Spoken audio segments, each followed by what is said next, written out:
night. Westwood One Sports Night, that is.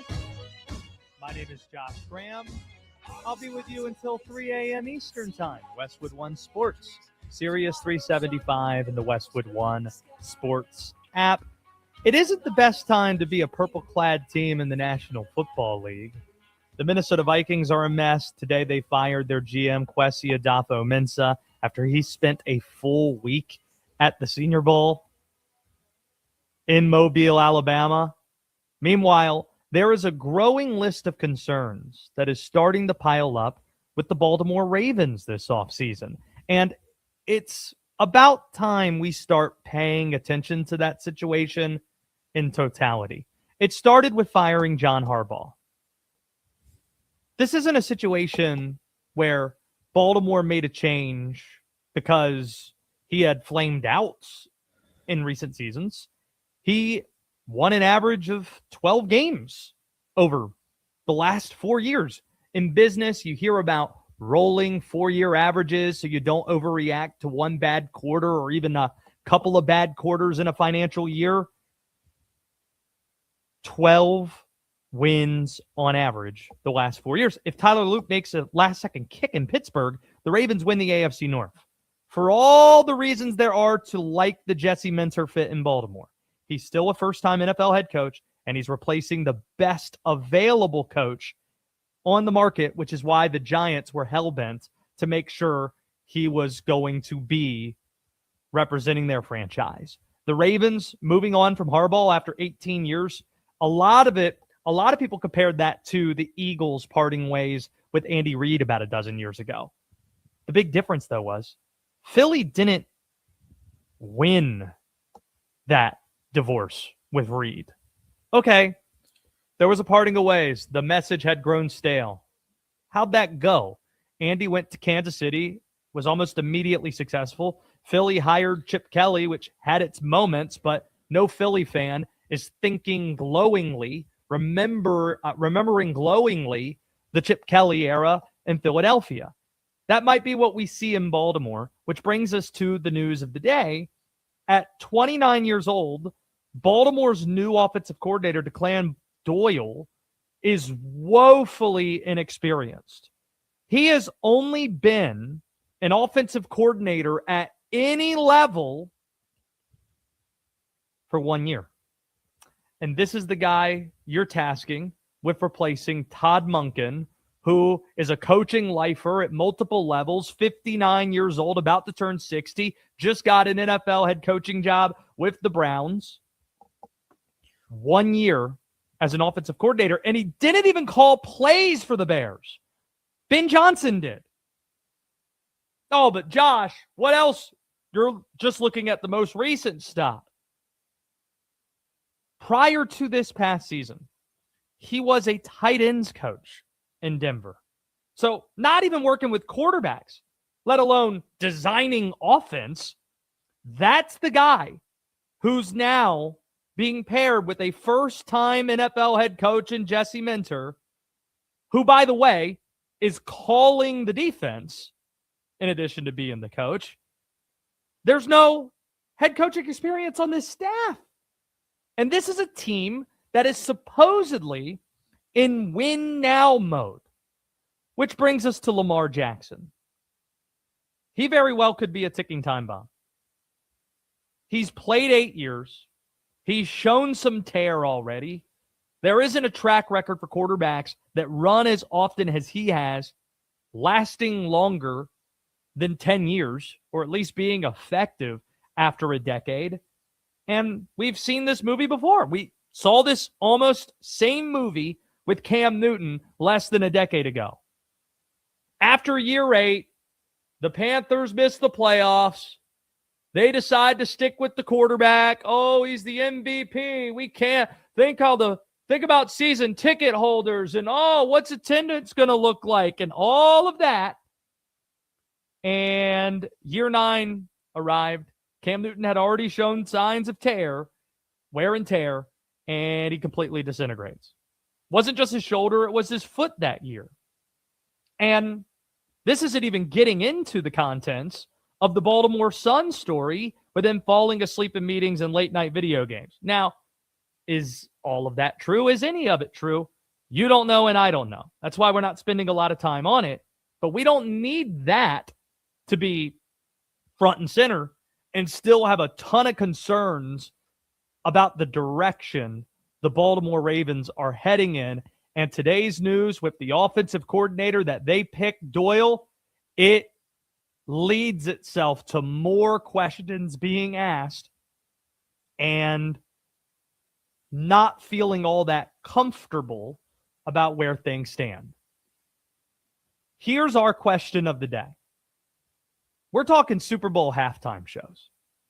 Next week is Super Bowl week, where we're going to have shows across our network here at Westwood One on site in Santa Clara, Super Bowl, Media Row, the whole deal, the whole shebang, and we can't wait for it. And a lot of that focus is going to be tailored on the game.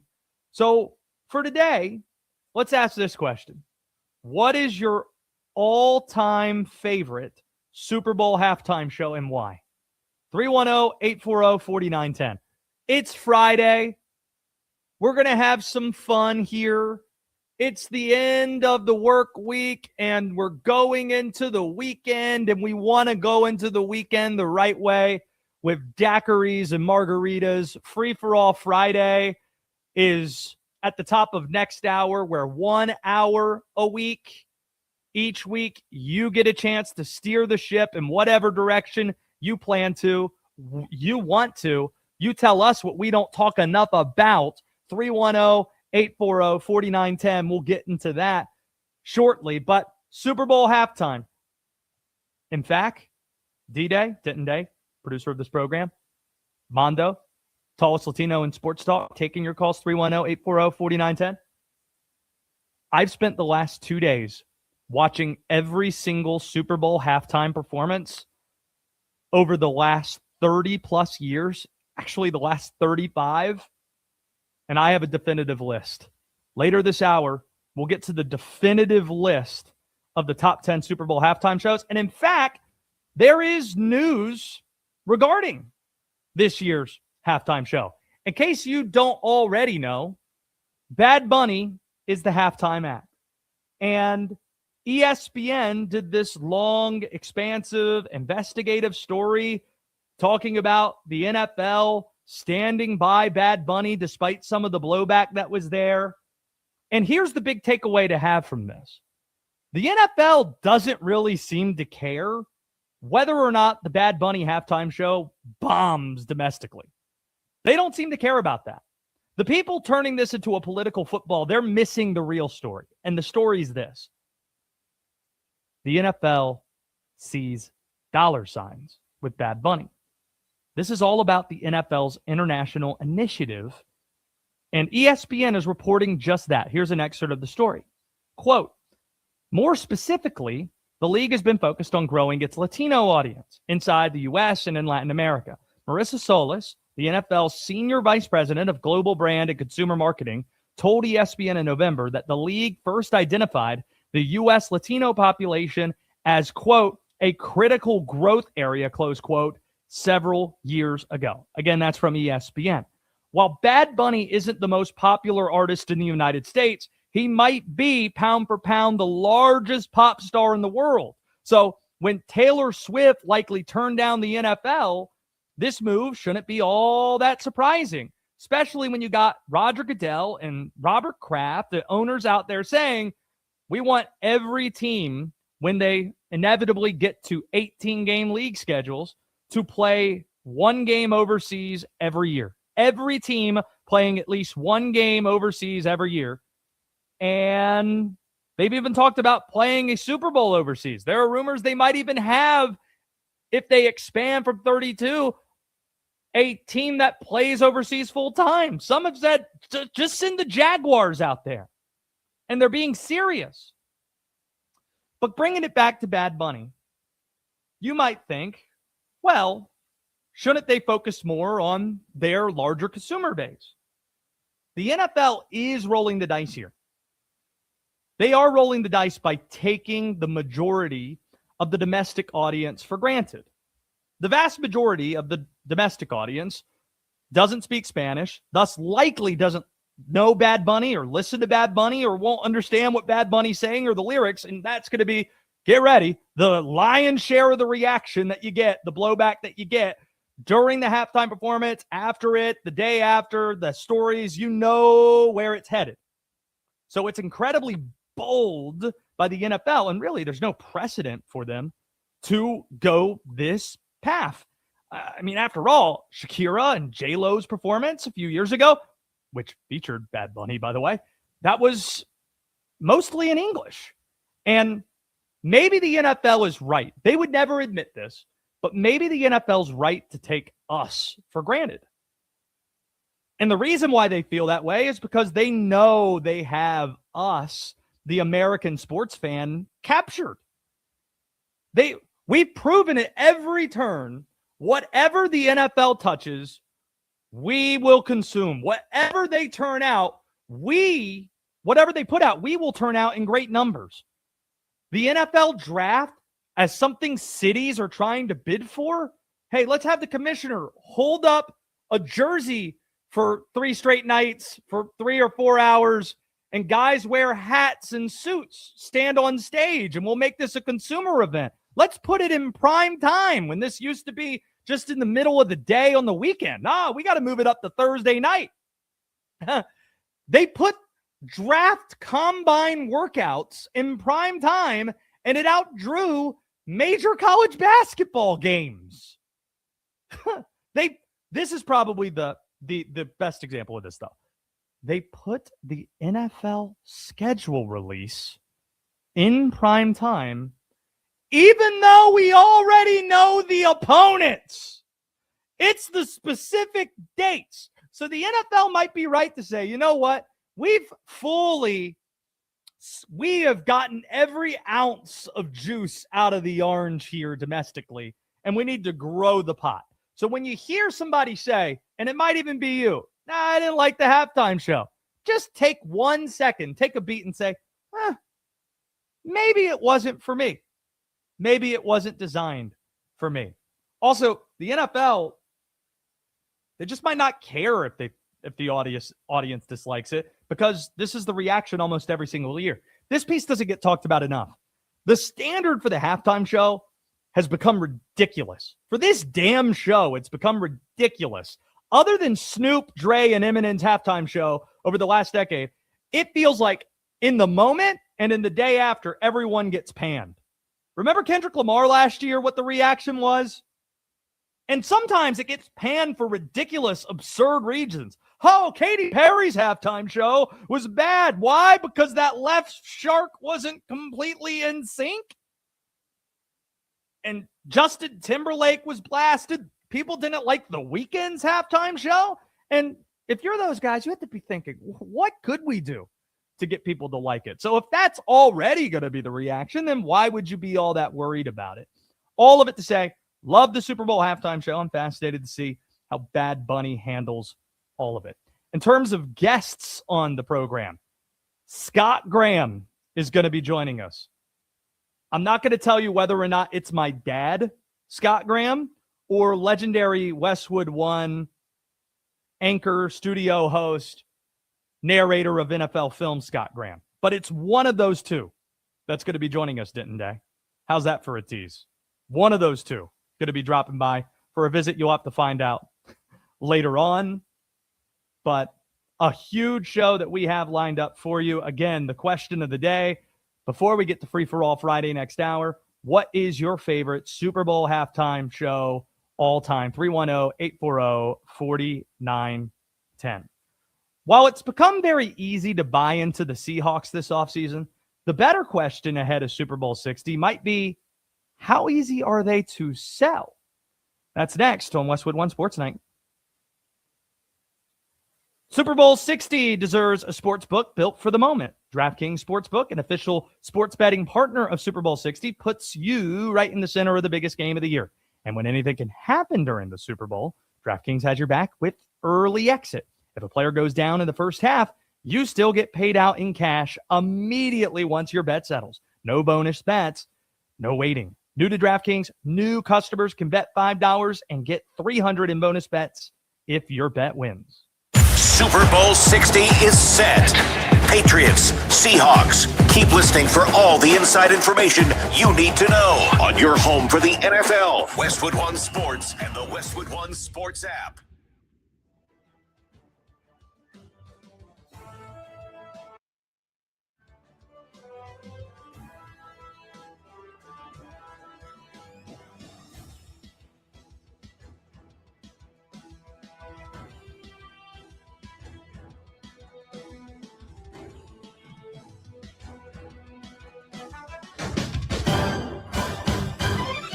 At the tone, the broadcast will begin in 4 minutes, 30 seconds.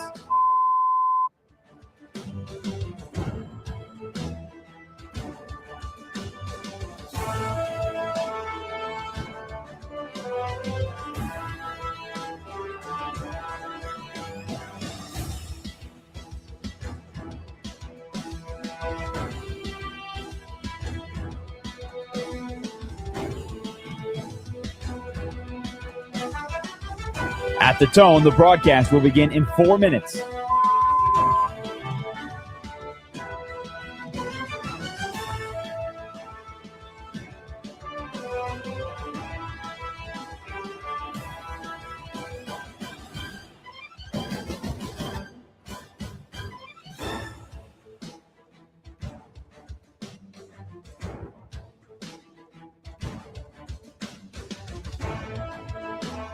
At the tone, the broadcast will begin in 3 minutes and 30 seconds.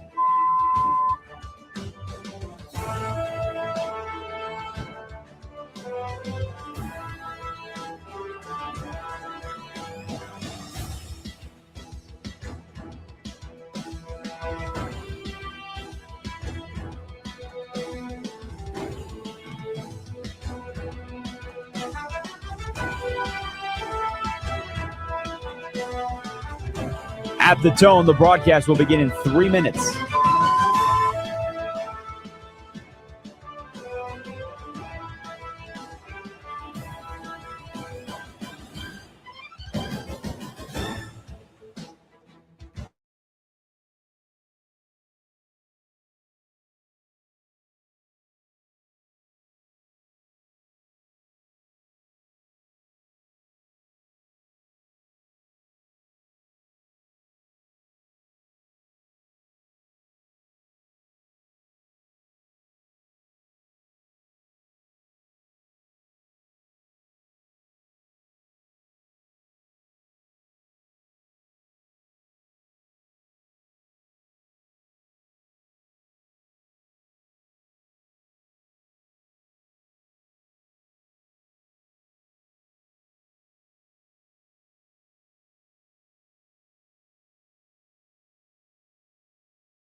across the world tells us that at some point, the dominant form of culture does taper off in favor of something else.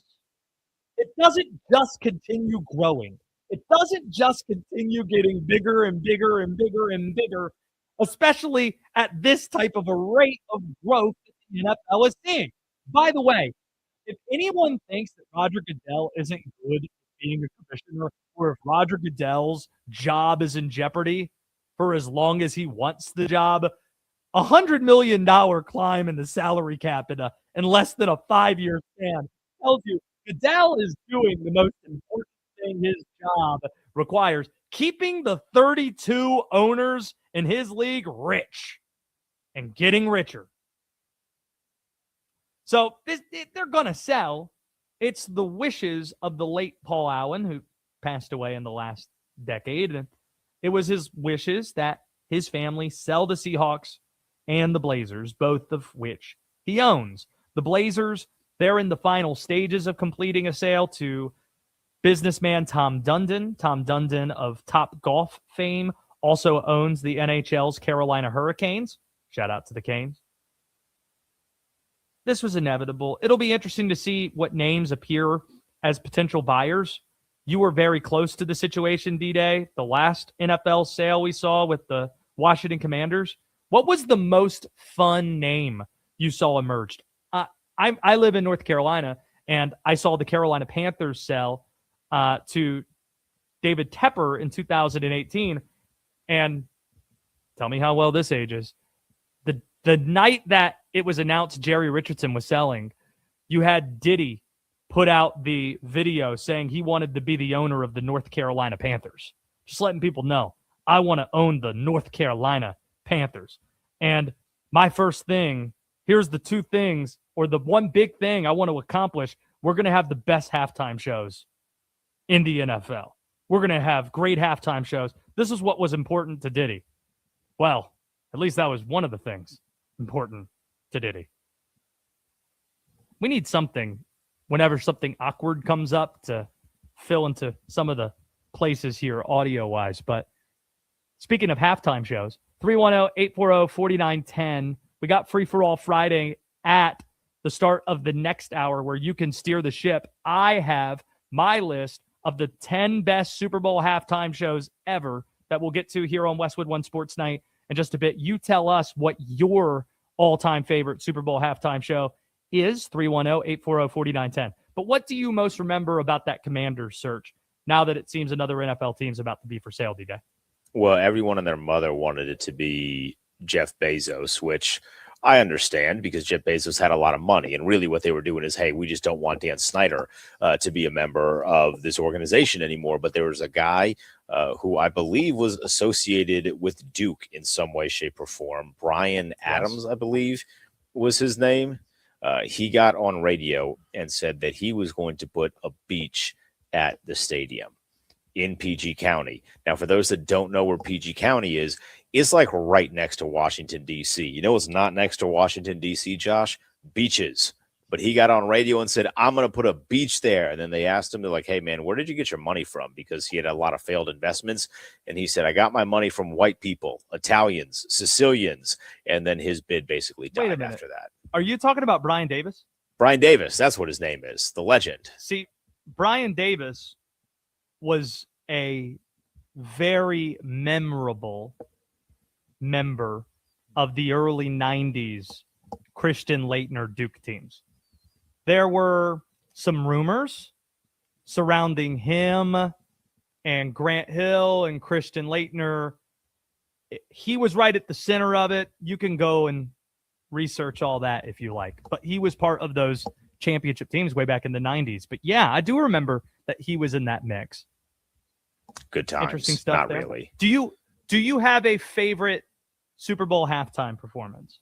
Yes, but I feel like I need to save it because I know what your list is, and my favorite Super Bowl halftime show is not on your list. And I have to be honest, I'm a little flabbergasted. Wow.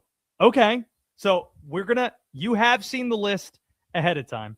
I did not ask for any feedback only because I've watched 35 plus Super Bowl halftime shows in the last 2 days. I've watched them all, and some I've watched multiple times in trying to iron out the order on this list. In other words, I took this way too seriously. I don't think that's a bad We'll thing. get to it. Which one did you watch the most? Was it Justin Timberlake and Janet Jackson?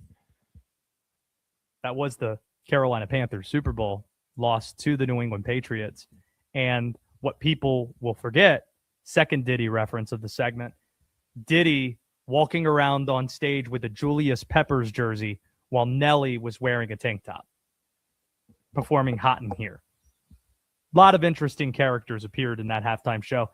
Spoiler alert, that one didn't make the list either, which is why D-Day is so upset. This segment is brought to you by our friends at Progressive Commercial Insurance, protecting small businesses with affordable care coverage options. Get a quote today at progressivecommercial.com.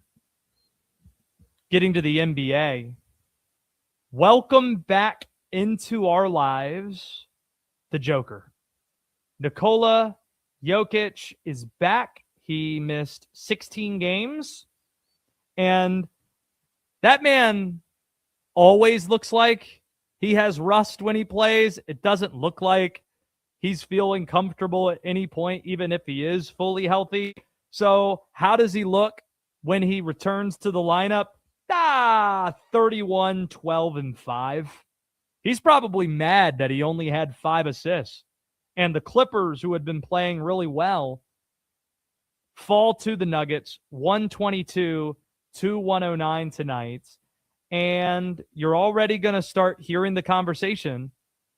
He was on a MVP-like tear when he went down with the injury. And because of a recent rule change the last few years, saying in order to win postseason awards, you have to play in 65 games, there was doubt whether or not Jokic could play in enough games in order to qualify for the MVP. And that's still going to be an uphill battle. Like, let's just do simple math here.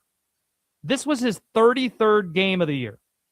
The Nuggets have 33 games remaining. So in order to get to 65, he needs to play in 32 of the final 33 games on the Nuggets schedule. And even though you might have SGA fatigue with him winning awards, including the MVP last year and then OKC winning the finals, he's going to have a stronger case probably than Jokic if he's playing in more games and his team's winning more games as well, has more wins, and the stats are likely a little better too. So still an uphill battle for him to get back into that mix, but good to have Joker back on the floor. Elsewhere in the NBA tonight, some good games. Right now, Detroit up 13 at halftime, 77-64 on the Golden State Warriors. That's a game of note in the late window. How about the Phoenix Suns? Kind of written off. Jalen Green banged up, but Jalen Green getting back recently. Don't know if he played tonight, but they still win the game. A couple of really good wins this week for the Phoenix Suns. They win 126-113 over the Cleveland Cavaliers.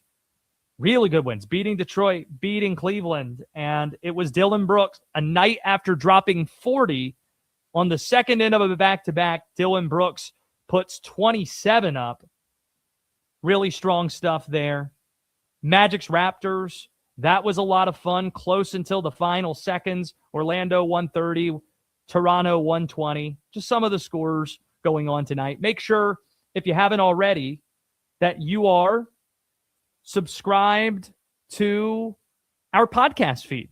Search Westwood One Sports Night, Apple Podcasts, Spotify. Leave us a 5-star review. We would be greatly appreciative of that. The YouTube channel, Westwood One Sports Night, might see a lot of movement on that front coming very soon. Maybe even next week. Who knows? Just throwing out hypotheticals where you could start to see some more action on that feed in addition to some of the shorts that we're putting out. make sure you're subscribed to our channels. We'd love to hear from you on social media as well. You can reach me at Josh Graham Show on X and on Instagram. Coming up, the definitive list of the 10 best Super Bowl halftime shows. Keep it locked here to Westwood One Sports Night. A new chapter in NFL history begins at Super Bowl 60. Patriots, Seahawks, and we'll be there all next week, live from Media Row in San Francisco, starting Monday on Westwood One Sports and the Westwood One Sports app.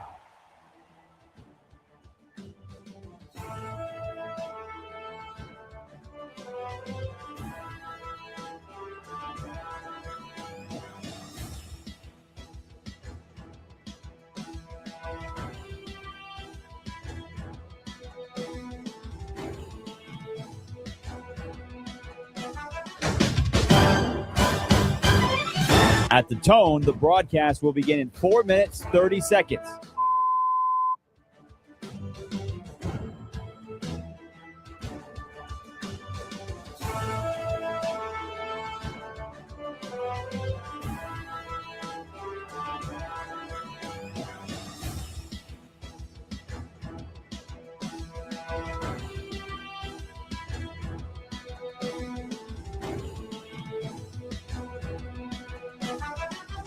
At the tone, the broadcast will begin in 4 minutes.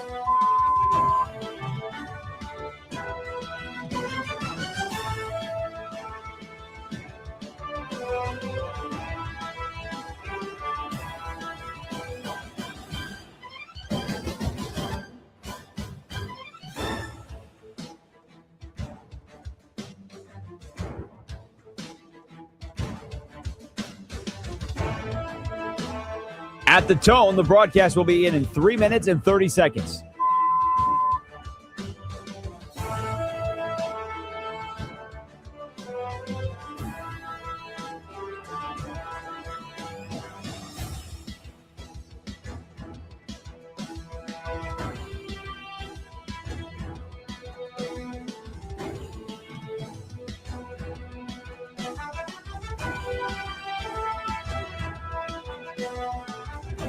At the tone, the broadcast will begin in 3 minutes.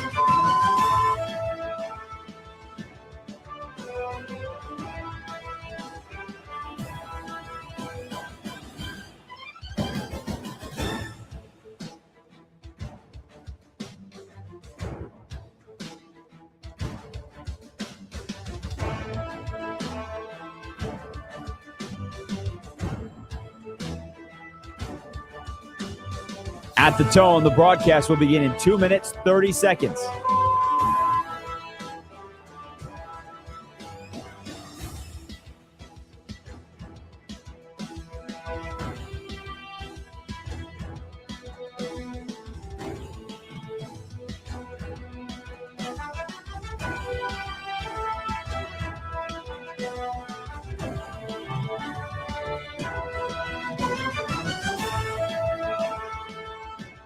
At the tone, the broadcast will begin in 2 minutes.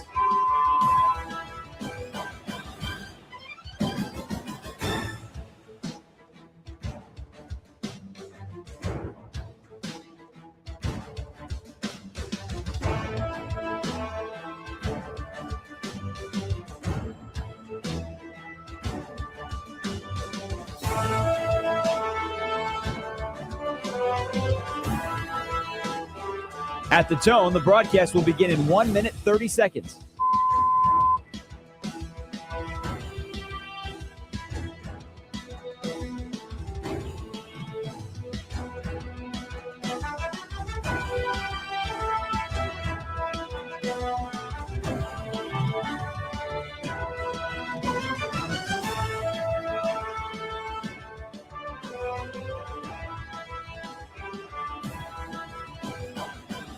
At the tone, the broadcast will begin in 1 minute.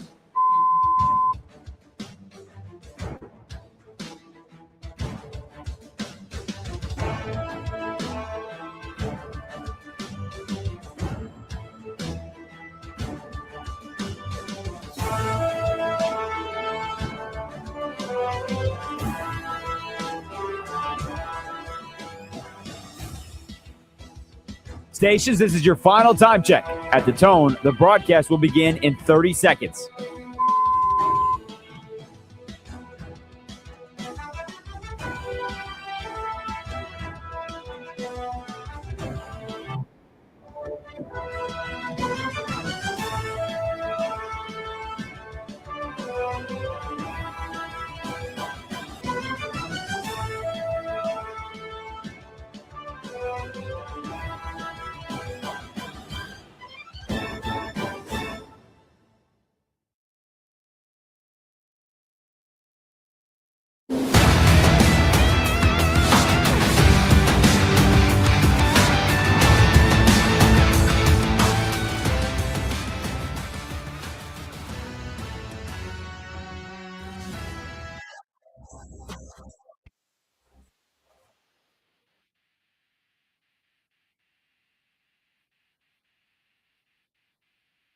This is Westwood One Sports Night. Here's Josh Graham. Free for All Friday. 20 minutes from right now. Your chance to steer the ship in whatever direction you please. Just as long as it's under the window or the umbrella of sports. A myriad of sports items to select on the menu. And Free for All Friday arrives every week. We welcome it with open arms. We can't wait for it, and it'll be here shortly. Before we get to that, though, the last couple of days, I have watched the last 35 or so Super Bowl halftime shows, sometimes more than once, in order to put together this list of the top 10 Super Bowl halftime shows of all time. It was very difficult. I put way too much thought and time into this. So here's where it ended up, the definitive list of the 10 best halftime shows. Let's get into it, starting with number 10. Super Bowl 37. Shania Twain opened things up, then gave way to No Doubt, where Gwen Stefani was at her peak. This was in 2003. And then Gwen Stefani and Sting started singing duets to close things out. What a set list it was in San Diego a little bit more than 20 years ago. Songs such as Man, I Feel Like a Woman and Up by Shania Twain. Just a Girl, Message in a Bottle. A fantastic halftime show. That's where we get started. Number 9, Beyonce Knowles, New Orleans, Super Bowl 47. Not to be confused with the Coldplay halftime show that she hijacked a few years later, exclusively dropping new music from the Lemonade album that nobody listens to now, 10 years later. Coldplay's one of my favorite bands. I'm bitter about what happened to that halftime show. Just bombarded, ambushed by Beyonce and Bruno Mars. But this should have been a top 5 halftime show. When you think about where Beyonce was at this time and the set list, you got Destiny's Child back together, and you have Crazy in Love and Halo, and you have the right songs here, Single Ladies, but it lacked a little bit of oomph, a little bit too much dancing, not enough singing, and I think it kind of missed a couple of key songs here. And also Beyonce may or may not have been responsible for the lights going out in the Superdome in the second half and nearly allowing for the 49ers to come back and win that game. So that might hold it back as well. Number 8 on the list, Super Bowl 35, 2001. Aerosmith and NSYNC went back and forth playing absolute bangers. Again, this halftime show actually started with a spoof where Adam Sandler and Ben Stiller and Chris Rock are cutting up. And it starts with Bye Bye Bye, goes into I Don't Want to Miss a Thing with Aerosmith, back to NSYNC with It's Gonna Be Me, or as they say, It's Gonna Be May, Jaded Aerosmith, and then as Walk This Way starts to play, Britney Spears and Mary J. Blige and Nelly all just happen to show up and make cameo appearances. It's a strong halftime. Number 7, Super Bowl 49, Katy Perry. I'm going to be honest. Rewatching this back, I didn't really even notice the left shark being all that much. I don't know why that was a big deal, but Katy Perry crushed this performance. And it had moments. Yes, we remember the left shark. We remember her coming out onto the field with, on top of that actual tiger or lion that she was on the back of. And she finished it strong with firework, great songs, great appearances. Lenny Kravitz showed up to sing I Kissed a Girl. Missy Elliott, a great appearance. Great off-the-bench performance. She comes in, plays 10 minutes, and gets 3 or 4 threes off. Fantastic. Katy Perry, 7th on the list. This is where people might start to get mad. Number 6 on the list is Michael Jackson, Super Bowl 27. Now, got to pay some reverence here. It was his halftime show that led to this becoming what it is today. And the coolest part of this halftime, you know how play-by-play announcers are coached when a moment is big to lay out? Vin Scully, after Hank Aaron's home run, for example, where he broke the record, didn't say a word for a minute, and it was perfect, right? Just lay out, let the crowd noise do its thing. Michael Jackson appeared on stage and then stood there completely in place, didn't move for over a minute. And then, no big deal, started playing Black or White and Billie Jean, and it's pretty strong. It's not supposed to be a knock on Michael Jackson, but what came afterwards, it's just better production value, and it's hard to crack the top 5 when you have the 5 that we're about to bring to you. Number 5 being, I feel very strongly about the top 5. Number 5, Super Bowl 55, The Weeknd. I give extra credit to performers who can carry it all by themselves. And The Weeknd did it. He was at the top of the stadium at Raymond James Stadium. He was on the field by the end of it. It was the perfect song selection. You still see the internet memes from when he went inside and you had all the people kind of like falling over and the camera really close. It was very creative. If you haven't gone back and rewatched that halftime show, it ages perfectly. It is such a strong performance by a singular figure carrying it all. The Weeknd, number 5.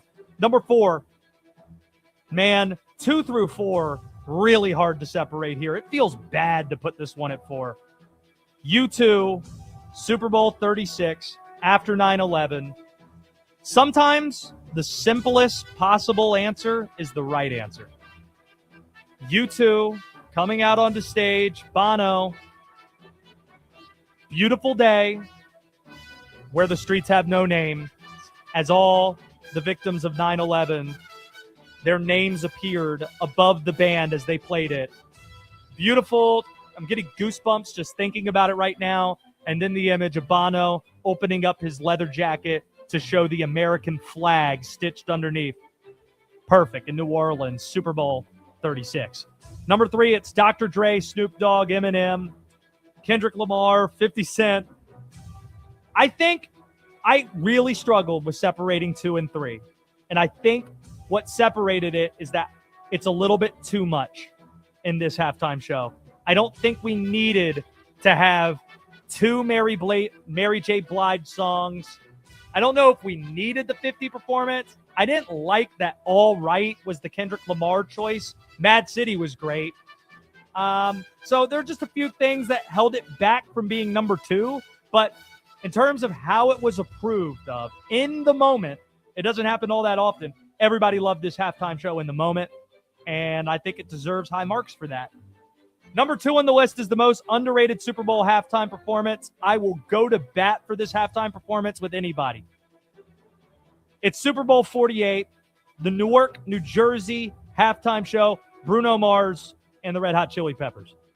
This halftime show started with Billionaire into a drum solo, into Red Hot Chili Peppers performing, into a beautiful nod to the military, into an awesome fireworks show where you're playing one of the best love songs of this century, that being Just the Way You Are by Bruno Mars, who is an incredibly talented individual. Bruno Mars, Red Hot Chili Peppers, number 2 on the list. An almost perfect halftime show, but there is only one halftime show that could be number 1, and that's Prince in Super Bowl 41. To wrap things up here, I mean, it is the only Super Bowl halftime show, and I'm stunned that this is the case, that the artist cared enough about the performance itself not being a promotional vehicle, because that's how Prince operated. It wasn't about the promotion, it was about the show, that he played just as many songs that weren't his than songs that were.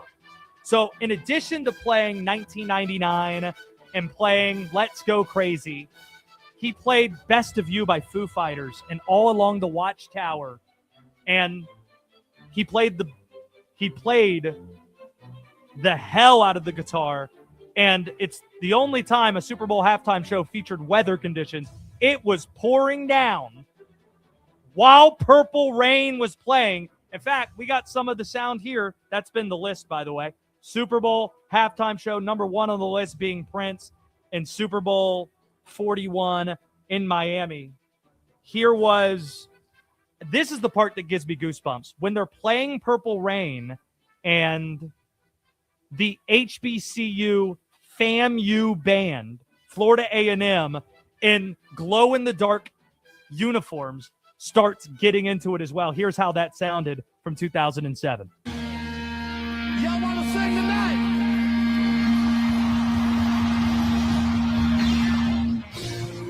Come on. Listen to the band. Woo! Oh, Come on. that's so cool.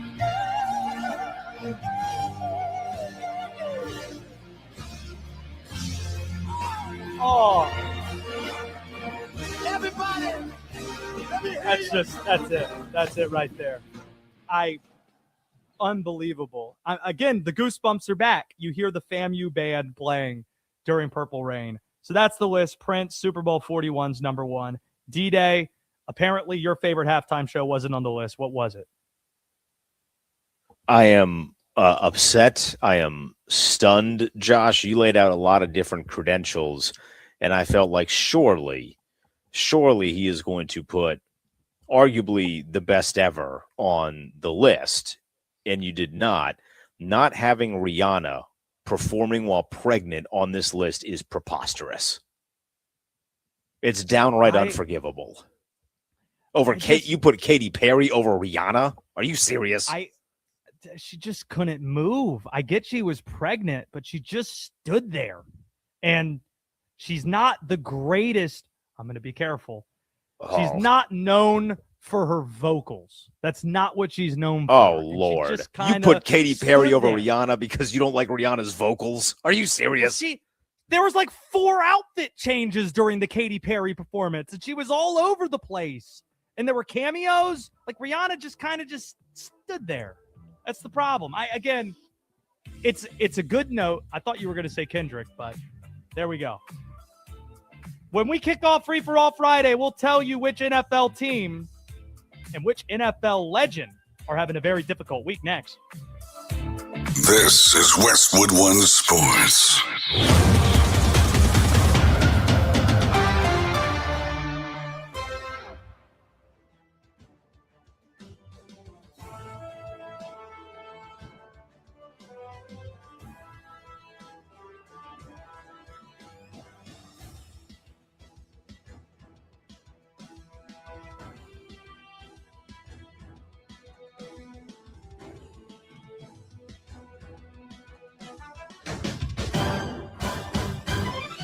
At the tone, the broadcast will begin in 4 minutes, 30 seconds.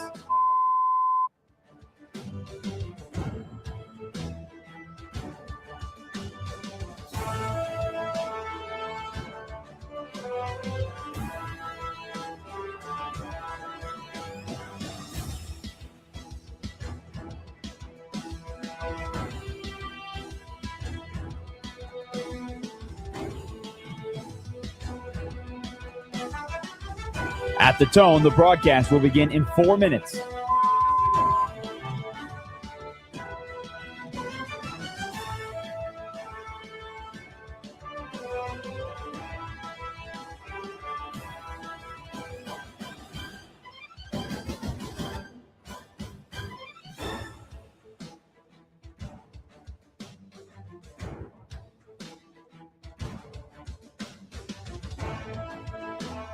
At the tone, the broadcast will begin in 3 minutes and 30 seconds.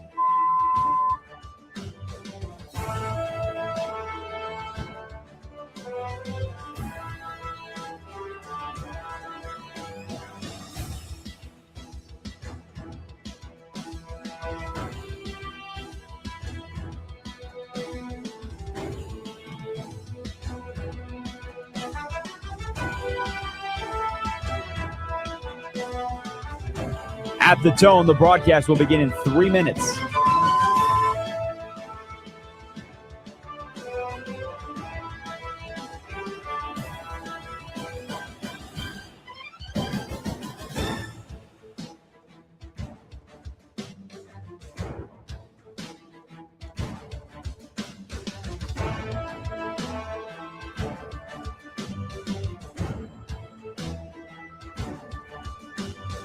At the tone, the broadcast will begin in 2 minutes, 30 seconds.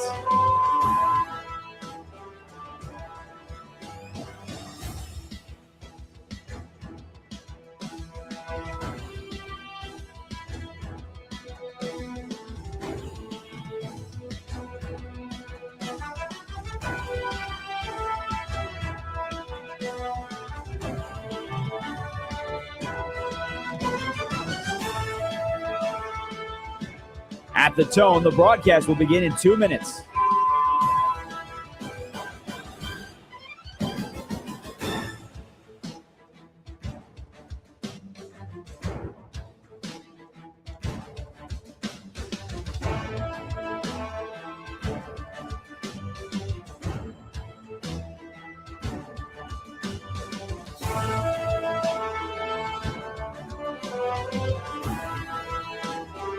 At the tone, the broadcast will begin in 1 minute, 30 seconds.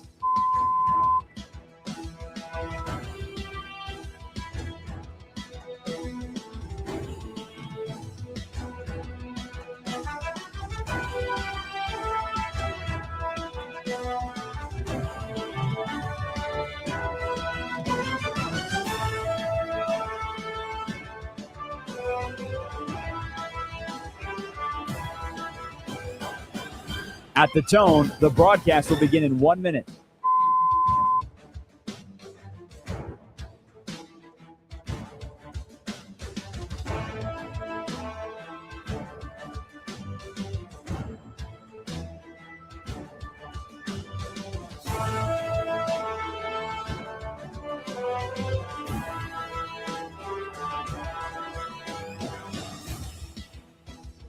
Stations, this is your final time check. At the tone, the broadcast will begin in 30 seconds.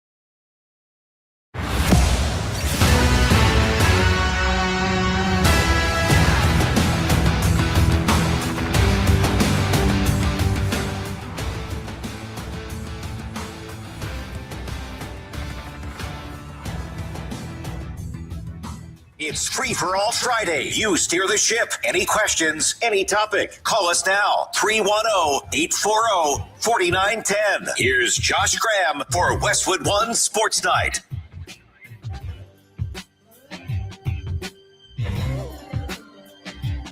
That's right. You steer the ship. 310-840-4910. You tell us what we're not talking enough about. Free for All Friday, 1 hour a week. That's all you get to steer the ship here on Westwood One Sports Night. But before we get to your Free for All Friday calls, there is a team that's having a bad week, and there is a coach who is probably having the worst week. Starting with the team, the Minnesota Vikings are rudderless right now. 2 days before February, they just fired their GM. Kwesi Adolfo-Mensah spent the whole week in Mobile, Alabama, which, didn't they? Fun fact. Terrific seafood in Mobile, Alabama. That's the spot to grab some seafood, maybe some shrimp. Could do that. The Senior Bowl. That was going on this week. That's why he was in Mobile, Alabama. Apparently, the dynamic between the coaching staff in Minnesota and the front office had gotten ugly in recent months. They aren't even going to look for a replacement, apparently, to Adolfo-Mensah until after the draft, which, again, is suboptimal for the organizational health and the alignment at the top of the Minnesota Vikings. And it's hard to imagine that decision was not related in any way to the current state of their quarterback room. There's a chance that the Vikings might have drafted a bust in J.J. McCarthy. That might have happened. 6 quarterbacks were taken in the first round of the 2024 draft. Let's check in on how those quarterbacks have done. First overall, Caleb Williams won a playoff game this year. Second overall, Jaden Daniels went to the NFC Championship a year ago with Washington as a rookie. Third overall, Drake May. His team's in the Super Bowl. He might be the MVP. Fourth quarterback off the board was Michael Penix. The Atlanta Falcons. And then you have Bo Nix winning a playoff game with the Denver Broncos and J.J. McCarthy to the Minnesota Vikings. How would you power rank real quickly, D-Day? Michael Penix Jr. versus J.J. McCarthy. I feel like J.J. McCarthy has more wins when teams score more than 7 points because Michael Penix does not have a lot of those on the resume. It's like an astonishing amount. He just does not beat teams when they score more than a touchdown. I'll say J.J. slightly is a better quarterback to have than Penix just because he's 2 years younger. And all of that's happening while at the same time, the guy you let walk out the door, despite winning 14 games for you a year ago, is now in Super Bowl 60 and favored to win the Super Bowl with the Seattle Seahawks. You get to watch your ex thrive in a major way. But what is the lesson that we take from Sam Darnold? What is the lesson we take? Darnold, a top 5 draft pick who now is on his 5th team and playing in the Super Bowl. To me, the lesson is don't, and this might be the best defense for J.J. McCarthy, don't bail on quarterbacks too soon. We are exposed to these guys so young. We'll use the Young example. Maybe use this as a pun. Bryce Young was written off. He was benched a couple games into his second year. Wasn't really supported with a lot in Charlotte, North Carolina with the Panthers. But think about how long this guy has been on our radar screens. Bryce Young was the number one prospect out of high school. And when you're the number one prospect in the country, we know who you are since you're, a sophomore in school, in some cases a freshman. So that's 3 or 4 years. And then you're in college for 3 years. And in Bryce's case, you're in the fishbowl that is Alabama football. And you win the Heisman Trophy. You go to the NFL. Bryce Young has been in our lives, in our national consciousness, 3 years into the league now, for a decade. And how old's Bryce Young? 24. Think about that. Like, it used to be, oh, yeah, you want your quarterback, you want him to be ready to go, knowing the system, having the support around him by the time he's 27 or 28, and then boom, there are your prime years at contending. Sam Darnold's 28. Like, it seems like he's been in our life forever with the mono meme where he's pointing at the camera and seeing ghosts and playing for all these teams, including for the Carolina Panthers. How long ago does that classic Rose Bowl feel where he was duking it out with Trace McSorley? Again, that's like a decade ago. And we dump on these guys. It feels a little bit too soon. Same draft. It happened to Baker Mayfield. So don't lose sight of the fact J.J. McCarthy is still 23 years old. That's the most uplifting thing we could say about the Minnesota Vikings, because looking forward, their outlook, the NFC North, it is brutal. Obviously, the Bears, they're in a terrific place. Young quarterback, young coach, division champs. Even the Packers are solid with Jordan Love and Matt LaFleur, his extension, along with the GM, Gutekunst, made official today. Then you have the Detroit Lions, whose talent you'd simply take over Minnesota's in a heartbeat. So not a great place. The Vikings, they seem rudderless right now. But did the Vikings have a worse week watching Sam Darnold go to the Super Bowl and firing their GM than Bill Belichick did? Like, let's just think about this week in totality for Bill. It started with watching the Patriots get back to the Super Bowl. This feat happening just 2 years after Belichick's departure. That has to be a blow to your ego. How missed is Bill Belichick in Boston, in Massachusetts, in the greater New England area, when 2 years after you're gone, one of your former players gets to the Super Bowl in his first year, and they're being led by a quarterback who's an alum at the program Bill now leads. New England, they're experiencing this success, so it makes him a little less revered, a little less missed. And if that wasn't enough of a blow, he didn't make the Pro Football Hall of Fame on his first ballot. Bill doesn't let us in on a lot, but one thing Bill loves, we know he loves, is history, and NFL history specifically. Just go back and go watch the things he did for the NFL 100 projects. More specifically, the one that stands out is when he was talking about Ed Reed and how impactful he was to the game. And then going back, listen to the way he talks about the history of the long snapper position. Went on for 10 minutes in the middle of a week in a press conference to go on that subject. It had to hurt him to get turned down by the Hall's voters, just like he was rejected by owners getting back into the NFL's coaching ranks. And to make matters worse, Robert Kraft might get into the Hall over Belichick. You know, the man that fired Bill, you know, the man that commissioned the Apple Plus TV series that manipulated things to make it seem like Belichick wasn't as instrumental to New England's dynasty as everyone thinks he was. All of this, plus Brady winning the Super Bowl a year after the divorce from Bill, and then him going 4-8 in North Carolina, it's kind of made Bill a sympathetic figure, which didn't really seem all that possible 5 or 6 years ago. So who has had a worse week, the Vikings or Bill Belichick?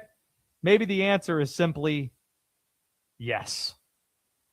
310-840-4910 if you want in. It is Free For All Friday, and I can't think of a better place to start Free For All Friday than with the guy or gal whose name is King Fish.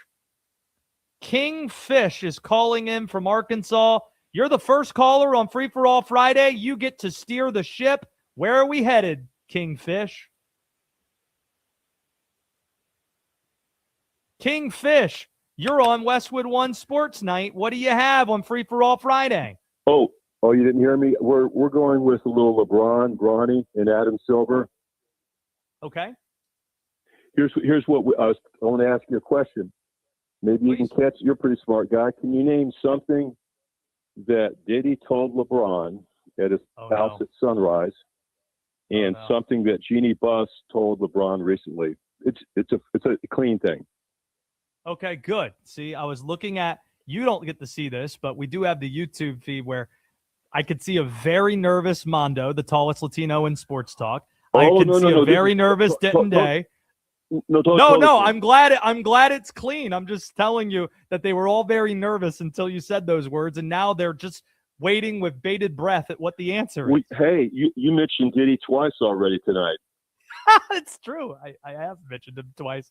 I haven't even mentioned the movie Get Him to the Greek, which I thought he was actually. I thought it's totally cool. Okay, thank you. Okay, so what do they have in common? Explain it for us. Okay, they both said something, and they told LeBron, "You don't have to go home, but you can't stay here." Oh. Okay, so where's LeBron going? Okay. Well, here's what I thought. I thought we could open up for discussion. Is that I've come up with a list of 6 foot. We got to help Bronny out too, right? Yeah, so I think Bronny's probably going to be included in the trade if he gets traded. Right. So here's just to kick it off tonight. I've got a potential list of 6 places that both LeBron and Bronny, and I would throw in Adam Silver as just a joke, since this is a fan list tonight, of 6 places that they could play next year together. And from bottom up, number 6 is. We're talking next year, so you're completely different. From now is the NBA trade deadline, 5.5 days, and that LeBron potentially could be moved. Well, you know what? The obvious choice would be Cleveland. I don't know that Cleveland could break up their chemistry, but that would be the obvious choice. No. There isn't a contract that could match LeBron's salary that would make sense. So that wouldn't be a trade possibility. The same, really difficult to try to make something work with. There was one more contender as well, Houston. That was a difficult one to try to make something work with.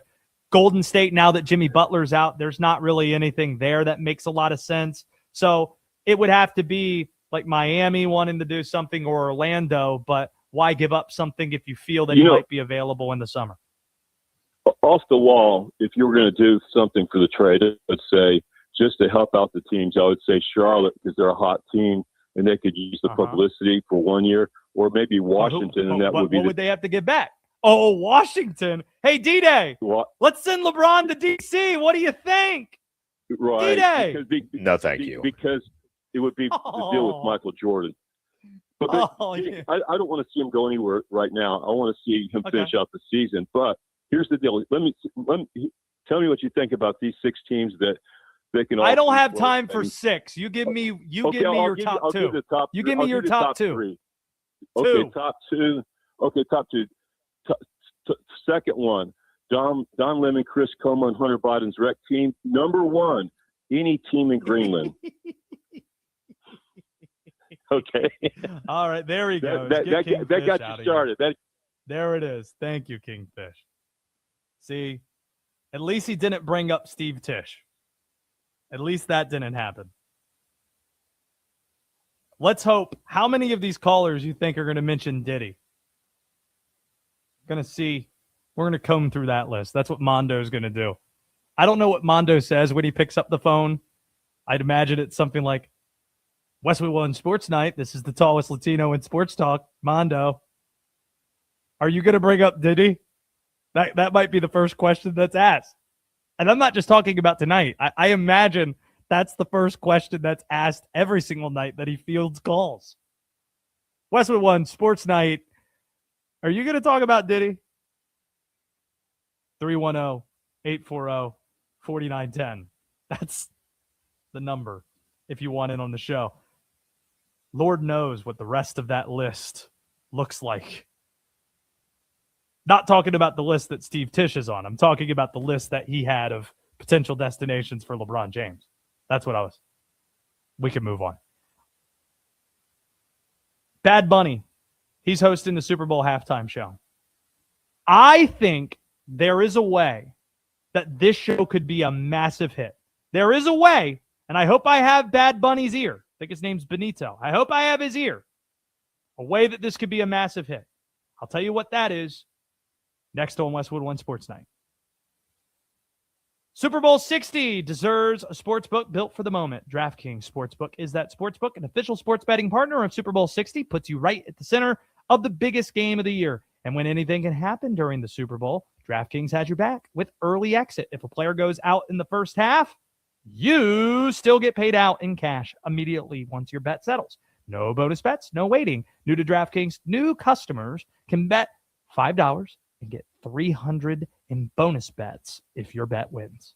Download the DraftKings Sportsbook app and use code Westwood. That's code Westwood to turn $5 into $300 in bonus bets if your bet wins. In partnership with DraftKings. The crown is yours. Gambling problem? Call 1-800-GAMBLER. New York, call 877-8-HOPE-NY or text HOPE-NY. Connecticut, call 888-789-7777 or visit ccpg.org. On behalf of Boot Hill Casino in Kansas, wager tax pass-through may apply in Illinois. Must be 21 plus in most states and present in states where it is lawful to wager. Void in Ontario. Restrictions apply. Bet must win to receive. Bonus bets are non-cash credits that expire in 7 days. Minimum odds required. For additional terms and responsible gaming resources, see dkng.co/audio. Limited time offer valid until February 8, 2026.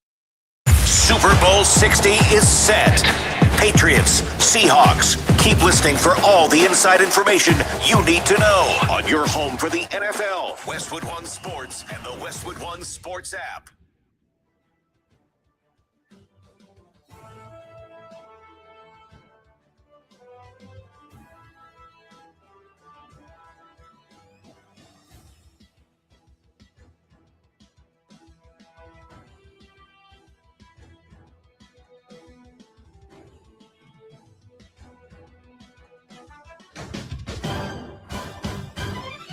At the tone, the broadcast will begin in 4 minutes, 30 seconds.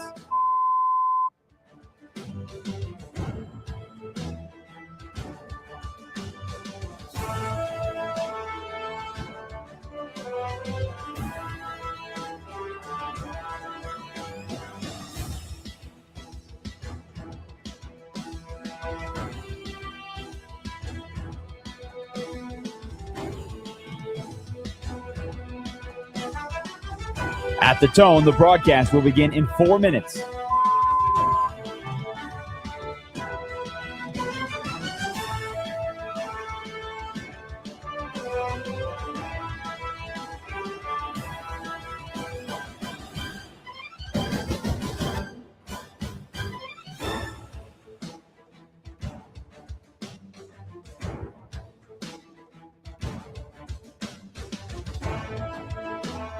At the tone, the broadcast will begin in 3 minutes and 30 seconds.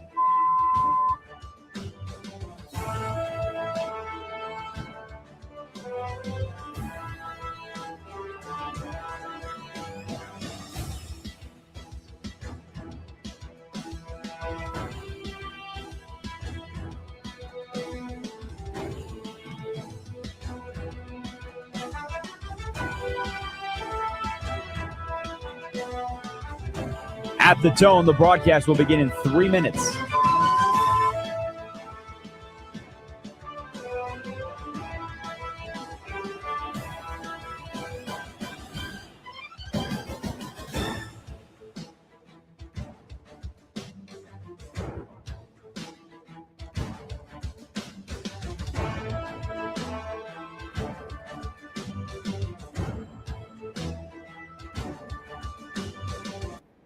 The broadcast will begin in 2 minutes, 30 seconds.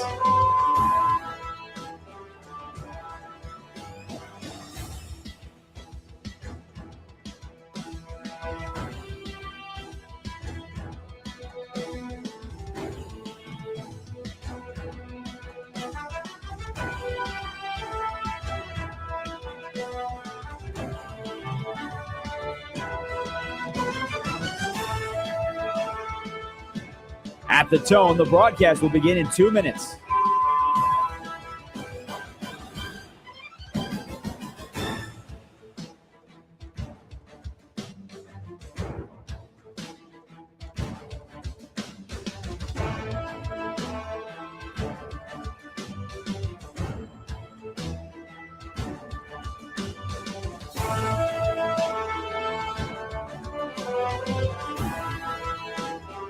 At the tone, the broadcast will begin in 1 minute, 30 seconds.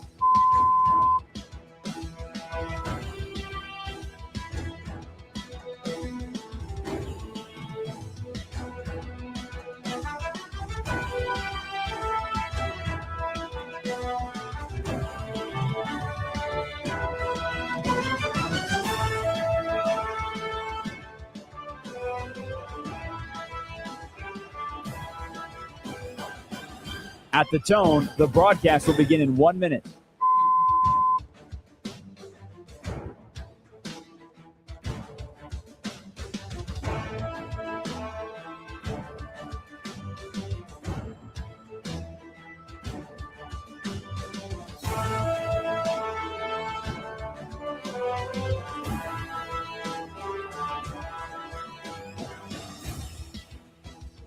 Stations, this is your final time check. At the tone, the broadcast will begin in 30 seconds.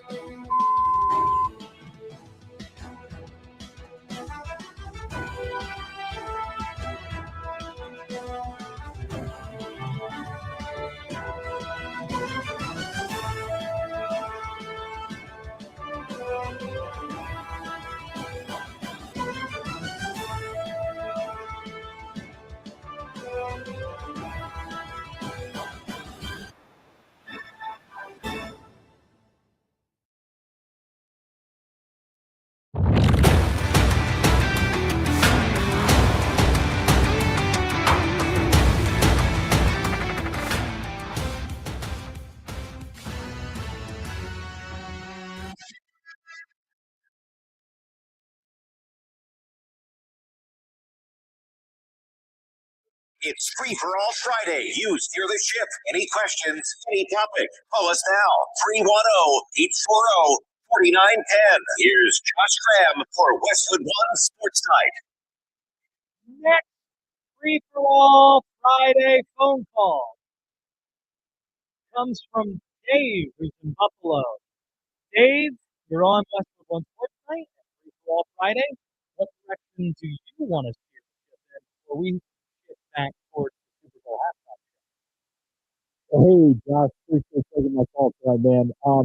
Yeah, as a Bills fan, this whole, last couple of weeks have been, obviously interesting to say the least. I think Joe Brady as a coach, I think is not a terrible choice because of the continuity sake. I think it's just the way they've handled everything. I think Brandon Beane getting the promotion was not a good decision. He's got tremendous pressure on him now to really upgrade this roster. And they got to put a better team around Josh Allen. And I don't know about you, but I feel like this draft and this offseason really could set the tone for the next few years for where this franchise goes. Yeah, I think that's a really good call, and I appreciate you calling from Buffalo, Dave. And I'll tell you what I think about that. On its face, the Joe Brady hire isn't a bad hire. But the problem is you still could have had him as the offensive coordinator and Sean McDermott as your head coach. And when this is a win-now roster and a win-now period, you don't want somebody who's learning on the job, who's never done it before, replacing a coach who's made the playoffs 8 of the last 9 years. So I don't think it's an upgrade. It's hard to really even justify how it is. And then the press conference with Pagula, it just makes everything feel off.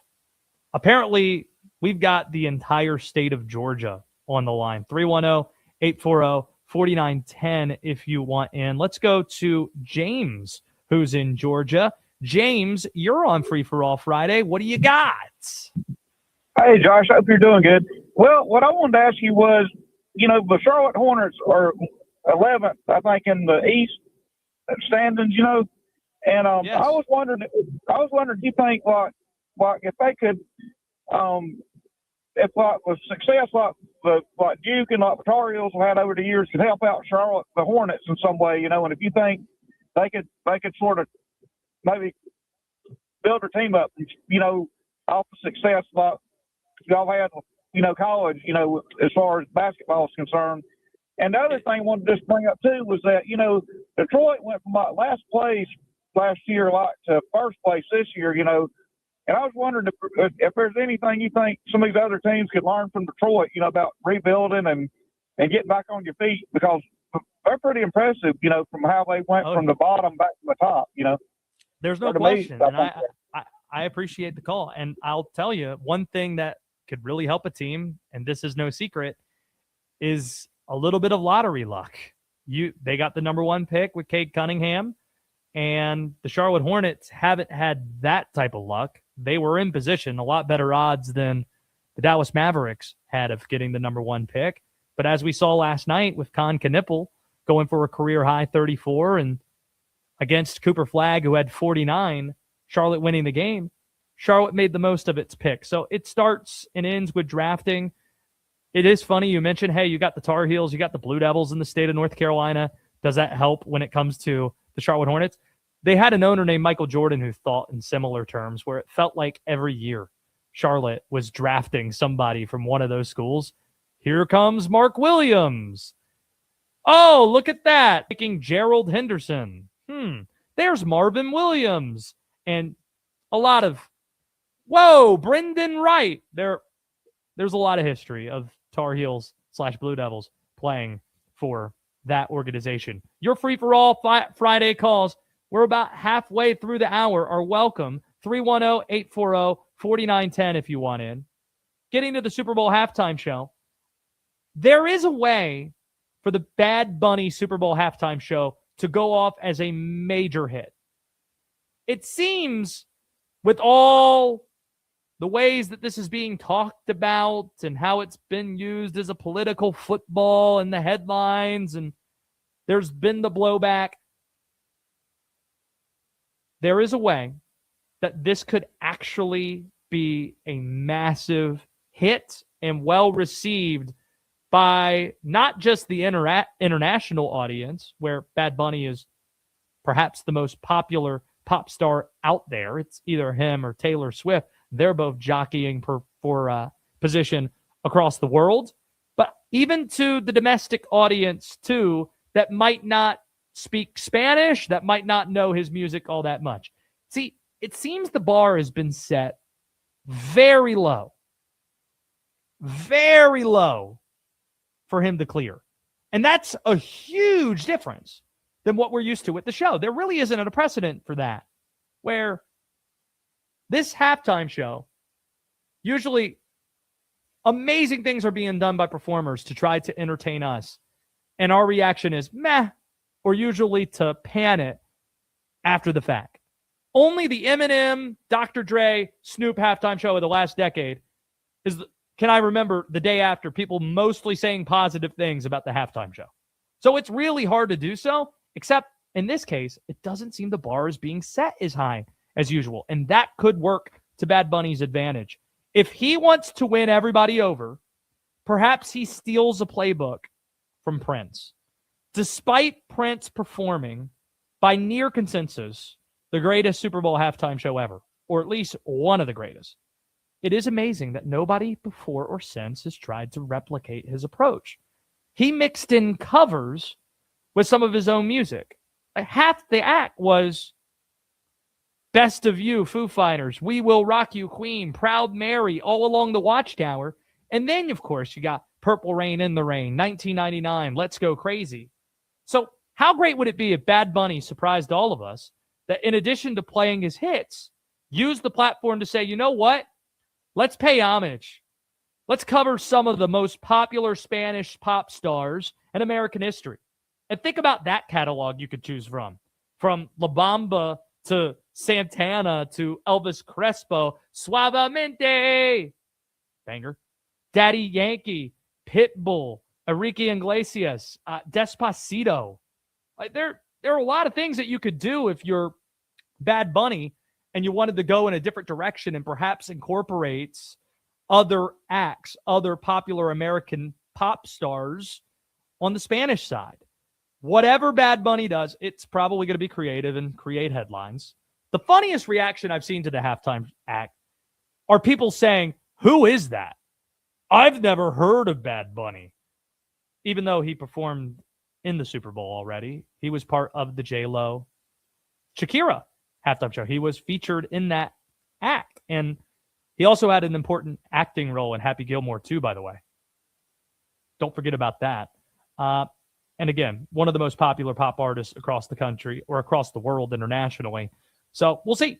Very excited for it. 310-840-4910 if you want in. G's on the line. Let's go to V, who is calling in from Chicago. V, Hey. the Carolina How we Hurricanes did something we haven't seen. We're doing well in the salary cap era last night. A team trailing in the final 2 minutes by 2 goals, winning in regulation with 3 goals in the Hartford Whalers sweaters. I got a feeling we're going down the Carolina Hurricanes path because, as I mentioned, like Free for All Friday, you've given us a call the last few weeks wanting to talk about my Canes, and that's always welcome on Free for All Friday. Where are you at with the Canes this week?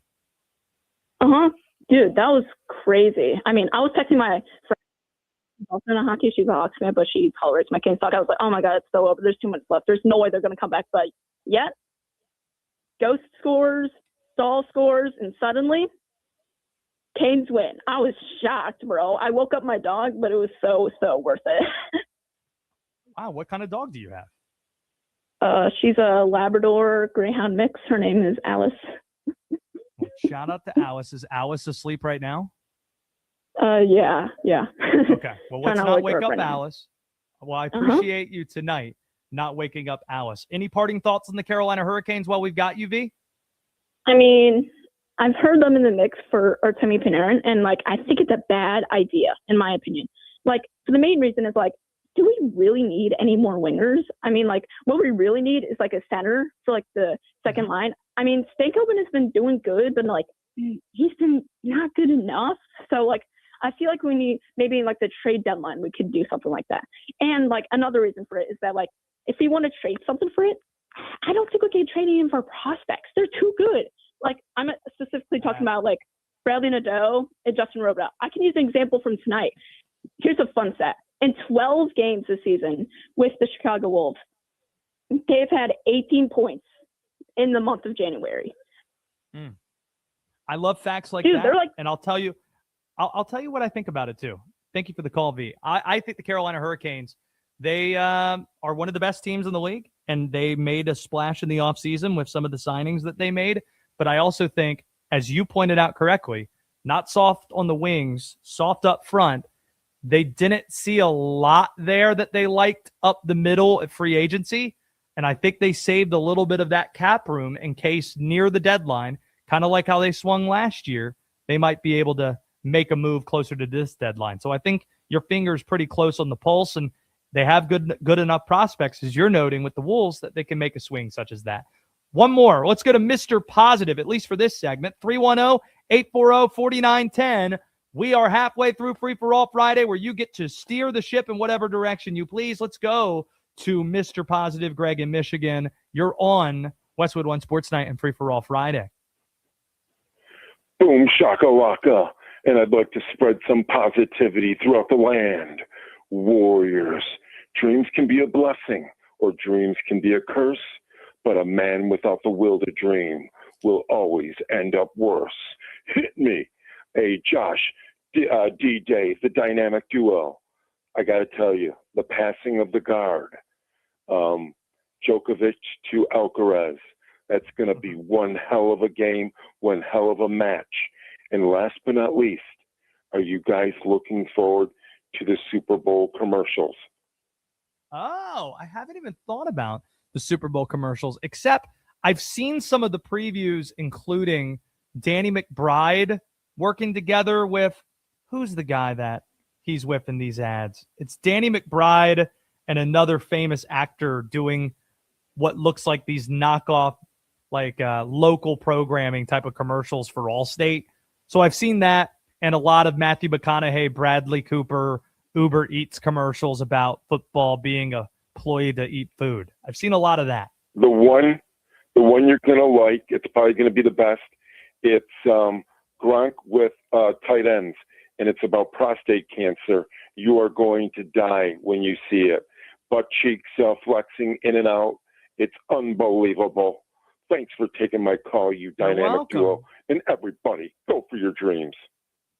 By the way, it was Danny McBride and Keegan-Michael Key doing some sort of Super Bowl ad together that we're going to see very soon. 310-840-4910 is your ticket into Free For All Fridays. Appreciate those who are waiting on hold. We'll get to you momentarily. Make sure everybody is taken care of on Free For All Friday, or at least while we have the time in the hour at 310-840-4910. To close out the hour, not a great week to be a purple-clad NFL franchise, and that's next. A new chapter in NFL history begins at Super Bowl 60. Patriots, Seahawks, and we'll be there all next week, live from Media Row in San Francisco, starting Monday on Westwood One Sports and the Westwood One Sports app.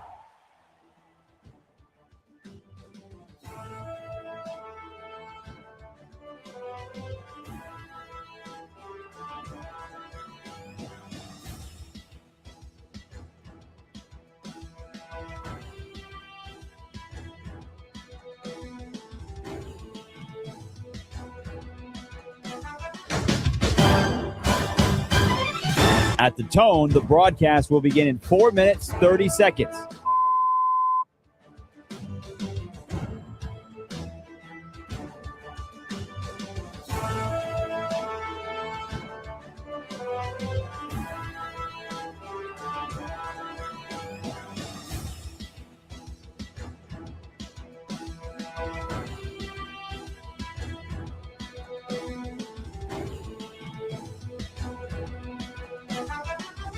At the tone, the broadcast will begin in 4 minutes.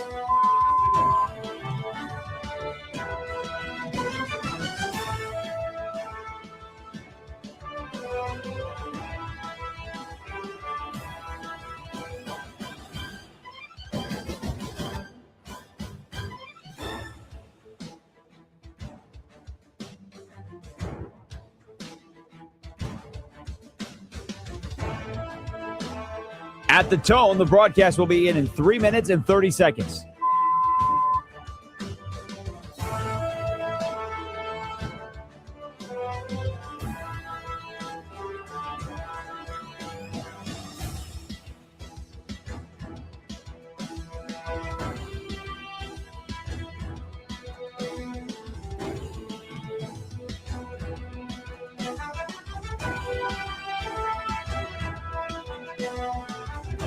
At the tone, the broadcast will begin in 3 minutes.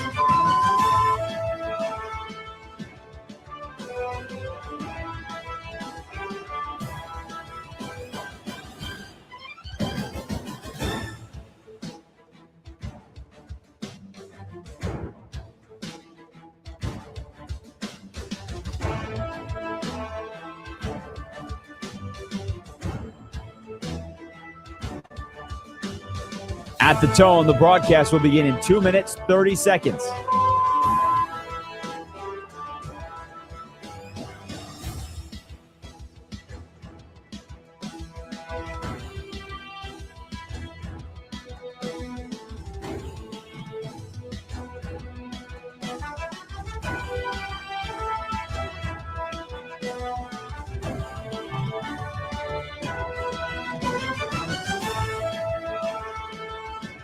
At the tone, the broadcast will begin in 2 minutes.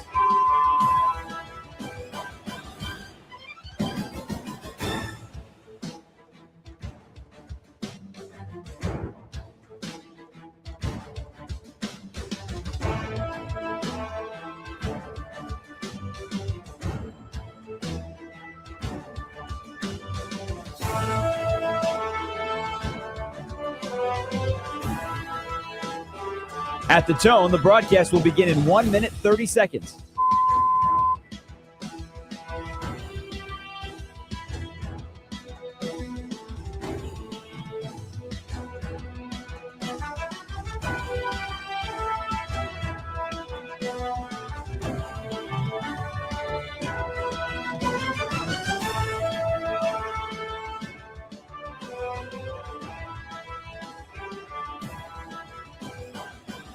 At the tone, the broadcast will begin in 1 minute.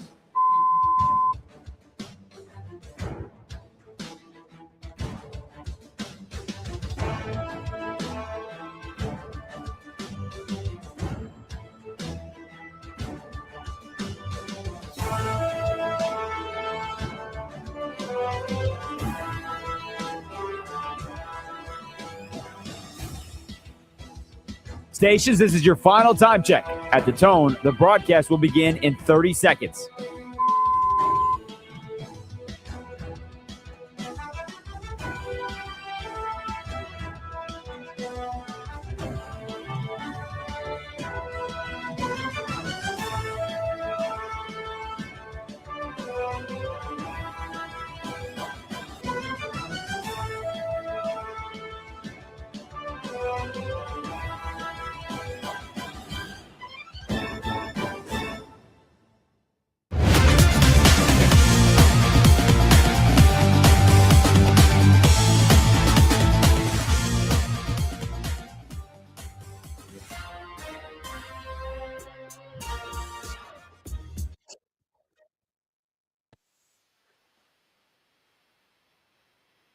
It's last call for phone calls on Free for All Friday. You steer the ship. Any questions, any topic, call us now. 310-840-4910. Here's Josh Graham for Westwood One Sports Night. That's right. Ring the bell. Last call for Free for All Friday. Phone calls 310-840-4910. Let's go to Brian, who's in Georgia. Brian, steer the ship. Where are we headed?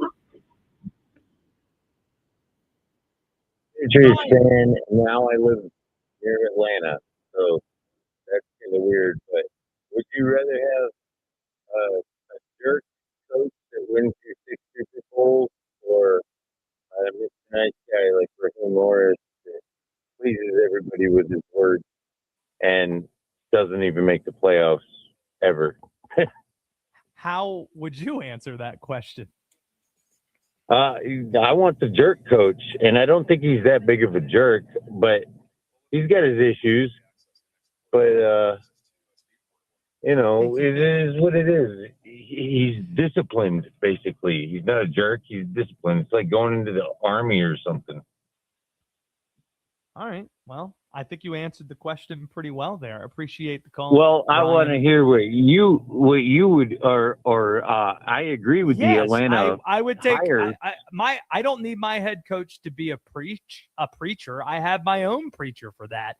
If he's a bit of a jerk, okay, that's fine. I've dealt with coaches who can be a bit ornery, shall we say, and this is a results-driven business. So if you're a bleep hole but you win, fine. We can deal with that.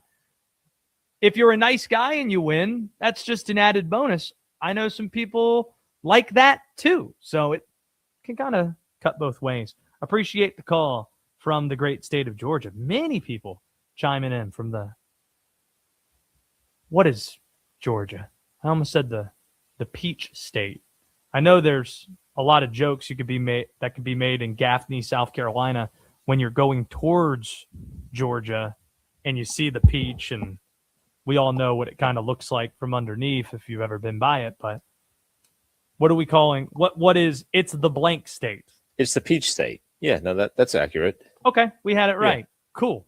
Sometimes I can be my own worst enemy and sheepishly back away and leak confidence even when I shouldn't. Let's go to Brandon, who's in Chicago. Brandon, he's got all the ideas. Generally, when he calls in, there's some conspiracy stuff. That's great. And apparently, he has the fix, perhaps, for the Super Bowl halftime show. Brandon, you're on Free for All Friday. What do you got? I'm not opposed to hip-hop, but the Kendrick Lamar performance made me sick. Not in a cool way that's affiliated with Mr. Positive. Why can't they have Weird Al Yankovic? In your face, Michigan. That's pretty good. I love it. I've been pushing for Weird Al for a long time. I think it's something that everyone can kind of enjoy it. So thank you very much. Do you have a favorite Weird Al song, Brandon in Chicago? No, he doesn't. I'm out, is what he says. Personally, I'm a white and nerdy type of guy. Shout out to Chameleonaire, wherever you might be. That song, I think, turns 20 years old this year. Riding Dirty, I think that's 20 years old. That is Chameleonaire. This is another scenario where I'm leaking confidence and just looking at D-Day. Just go with your gut. Chameleonaire, Riding Dirty. I think it might already be 20. years old. I don't remember if it was 2005 or 2006 that Riding Dirty came out. That was a bop, though. Can I tell you who I got Chameleonaire mixed up with? Because it didn't seem like there were a lot of hits outside of the year 2006 for both these involved parties. Chameleonaire and the Shop Boys with a Z. I got those two mixed up because of the era of which I think that was also the same year as, what was that song? Party was in the title. Party The Like a Shop Rock Boys. Star. Yeah, Party Like a Rock Star. Bop. There were times I would say Party Like a Rock Star by Chameleonaire, and I'd accidentally say Riding Dirty by the Shop Boys and get it sideways. Some people have artists like that. For me, in the mid-2000s, it was that. In fact, the first time I was ever in a car that had a sound system was in 2006. It was a guy named Adam, and he just jacked it as loud as it could go. And what was the song that was playing? Party Like a Rock Star by the Shop Boys. Party like a...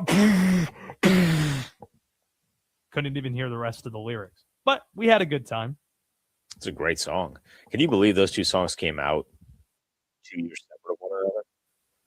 Really? So Yeah. one was 2006, the other was 2004? Chameleonaire Riding Dirty was 05. Shop Boys was 2007. Wow. I can't believe that. Well, you spelled it out pretty well there. Last call, free for all Friday phone calls, 310-840-4910. As mentioned, not the greatest week to be a purple-clad NFL team. The Minnesota Vikings, they're having their issues. Just fired their GM after a week he spent at the Senior Bowl. Don't plan to hire a GM until at least the draft. We'll see after that.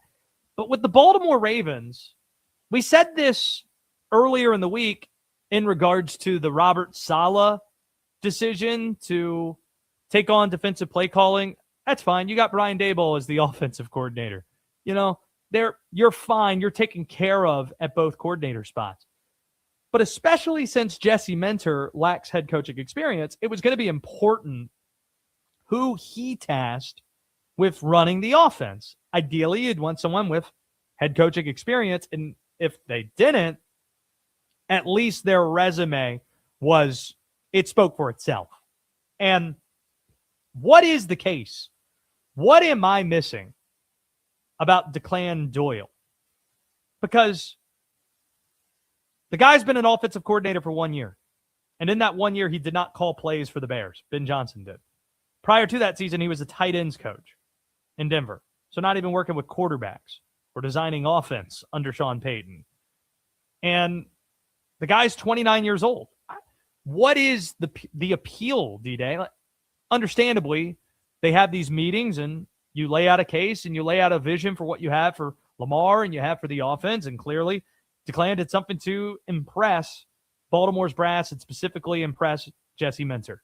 But it's hard to imagine that Baltimore thinks it's a good idea to have their head coach, who's a first-time head coach, calling the defense while having an offensive coordinator who's 29 years old and has only been an OC for 1 year and didn't even call the plays. This guy's never called plays before. That's what can you think of a case, to be fair, that I'm missing here when it comes to Declan Doyle? If he was a Ben Johnson guy and was underneath Ben Johnson as the tight ends coach in Detroit prior to going to Chicago, that's one thing. But the guy's bouncing around and, again, 29 years old, not a lot of experience there whatsoever. I guess the bouncing around makes this a little bit differently, but that's kind of what Eric Bieniemy was. He was just under Andy Reid for a little bit, but he was this, hey, go hire him. Everyone should hire him, yada, yada, yada. And he had never called plays before. And then he did 1 year in Washington as kind of like a friendship deal with Ron Rivera and Andy Reid. That's the only reason he hired him. It didn't work out very well. Worked out well in Chicago, but now he's going back to Kansas City, so maybe it's a full circle moment for him. But he is the best bet that I would say was decent, similar. But he's just a trend. Everyone's thinking the young guy.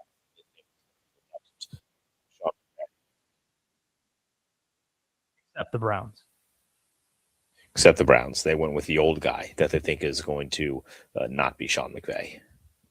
Yes, the Browns are trendsetters that I'm sure everybody's going to follow. Got to follow in the footsteps of what the Haslams are doing. But in that division, maybe I'm nuts, but the list of concerns, they're growing. Not a shot at Jesse Minter. It's hard to imagine that Baltimore was going to upgrade with their head coaching hire, considering John Harbaugh was the most appealing name on the market when he was fired by Baltimore. And the Lamar Jackson situation,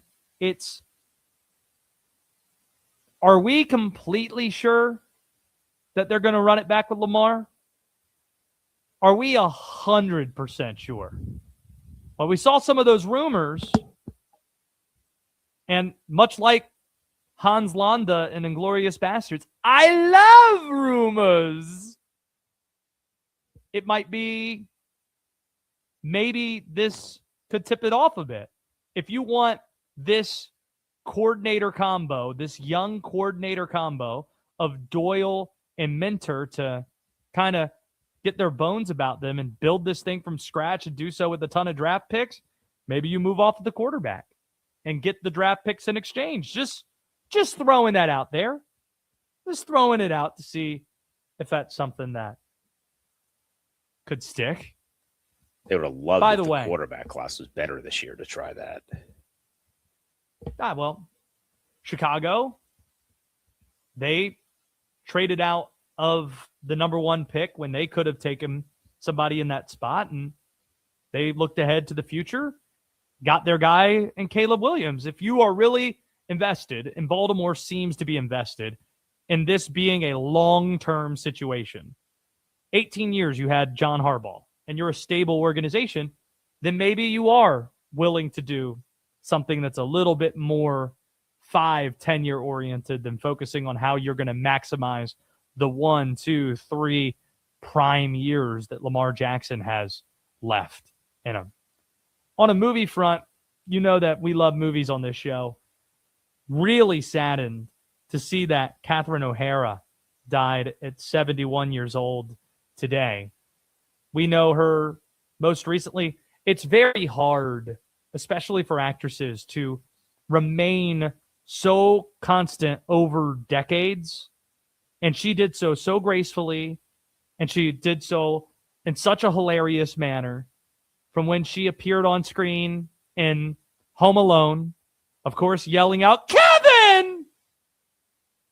And then decades later, hilarious in Schitt's Creek, an incredible show on Netflix too. Saddened to hear she passed away at 71 today. Wanted to make sure we snuck that in. It's funny seeing a bunch of callers from Chicago during Free for All Friday was thinking about Catherine O'Hara and the John Hughes movie that she was involved in. Couple hours. Hey, Free for All Friday in the books. It blows by. Tons of fun. We got a great guest on the way in our next hour, plus 2 very important updates on the NFL's 2 remaining coaching openings. That's it. In sports.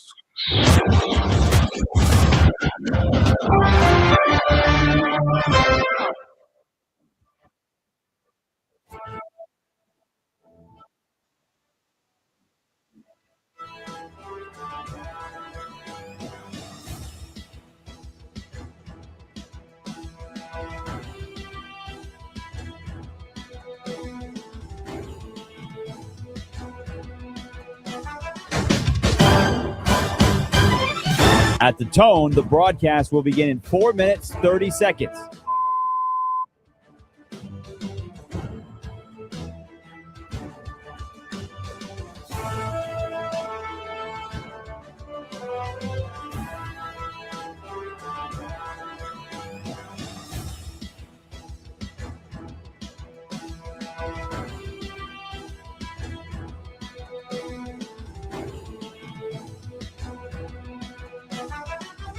At the tone, the broadcast will begin in 4 minutes.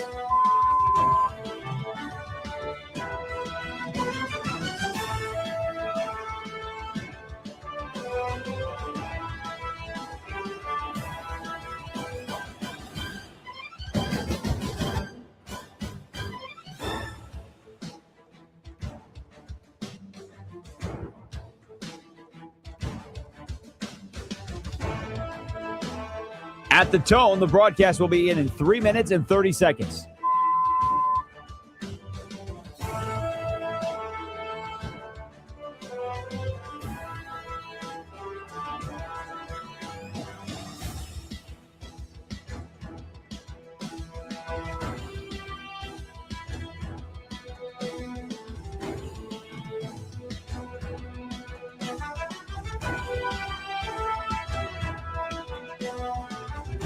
At the tone, the broadcast will begin in 3 minutes.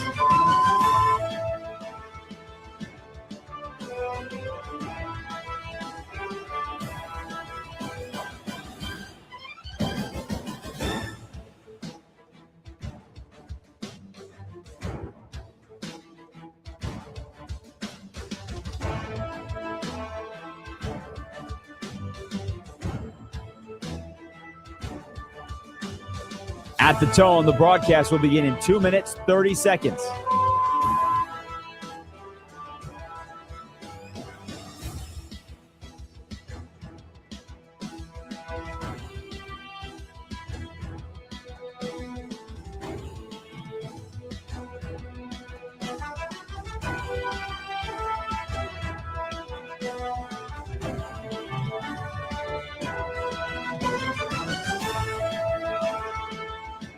At the tone, the broadcast will begin in 2 minutes.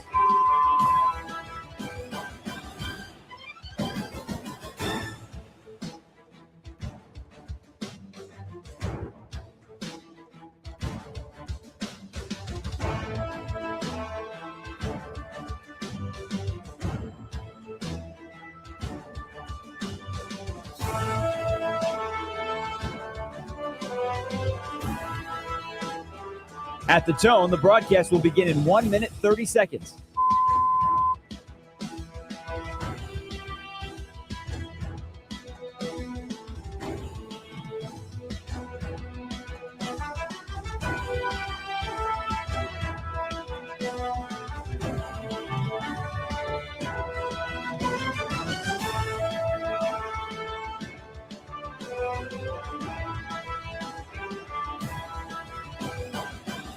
At the tone, the broadcast will begin in 1 minute.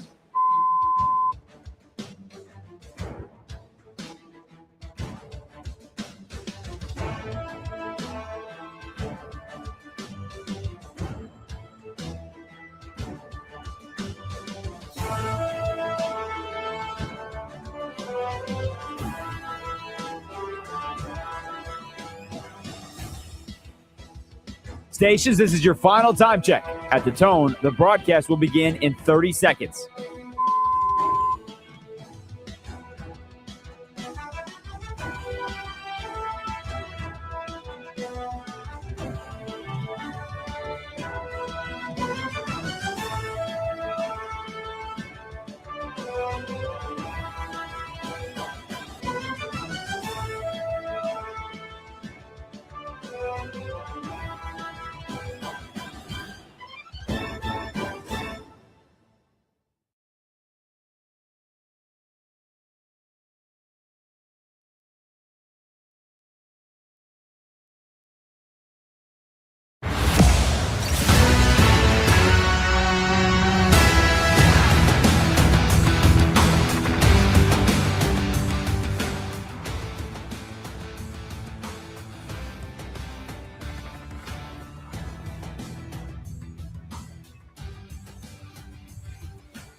Westwood One Sports presents Josh Graham.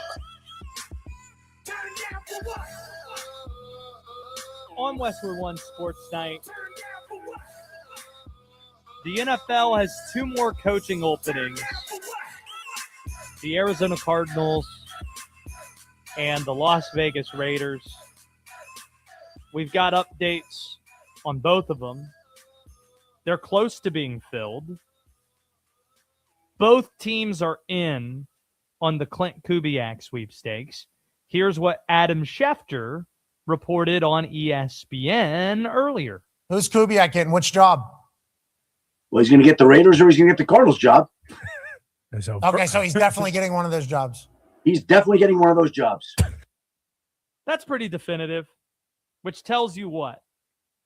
That the Cardinals and the Raiders both want Clint Kubiak, which might explain why neither job is filled, because you can't hire Clint Kubiak until after the Super Bowl. Remember how the Saints remained open until after last year's Super Bowl in order to hire Kellen Moore. So one of these two teams is going to hire Clint Kubiak. Seattle's OC. You want to remind the people what his middle initial is, D-Day, in case people are concerned? Middle initial, letter A. You're in the clear. Yep. Initials K-A-K. Mm-hmm. And didn't we learn about the Kubiaks that, well, he has a brother named Clay Kubiak that is the OC in San Francisco? Yeah. San Francisco's offensive coordinator, or is he on the defensive side? Oh, no. The Kubiaks are all offense. That'd be great. Clay if it was a Kubiak full with family a K. affair. That's it. Clay with a K. This is a whole family that has Ks, and then there's maybe one that doesn't. We did a lot of homework, I remember, on the Kubiaks. Perhaps we can revisit some of that homework when one of these teams hire him. Is there really any doubts who Kubiak's going to pick if both jobs are available to him? Why on earth would you pick the Cardinals over the Raiders under any circumstances? Unless the Raiders still don't know whether or not they prefer Kubiak over somebody else. And if that's the case, then what are they waiting for? That's the part that's a little perplexing about this. That Clay Kubiak's not able to tell the Cardinals to move on with their search, and the Raiders aren't able to say that they're fully focused to go all Woj during that one draft, fully focused, all eyes on Clint Kubiak. But that's the Raiders are the better job when you consider they have the number one pick in Fernando Mendoza. And, well, it's Vegas, baby. Vegas. You're so money and you don't even know it. Mondo, please tell me you understand that reference. Yep. And yeah. Okay. Glad we have one person who's not staring blankly at me when I make movie references. Swingers, does that mean anything to you, D-Day?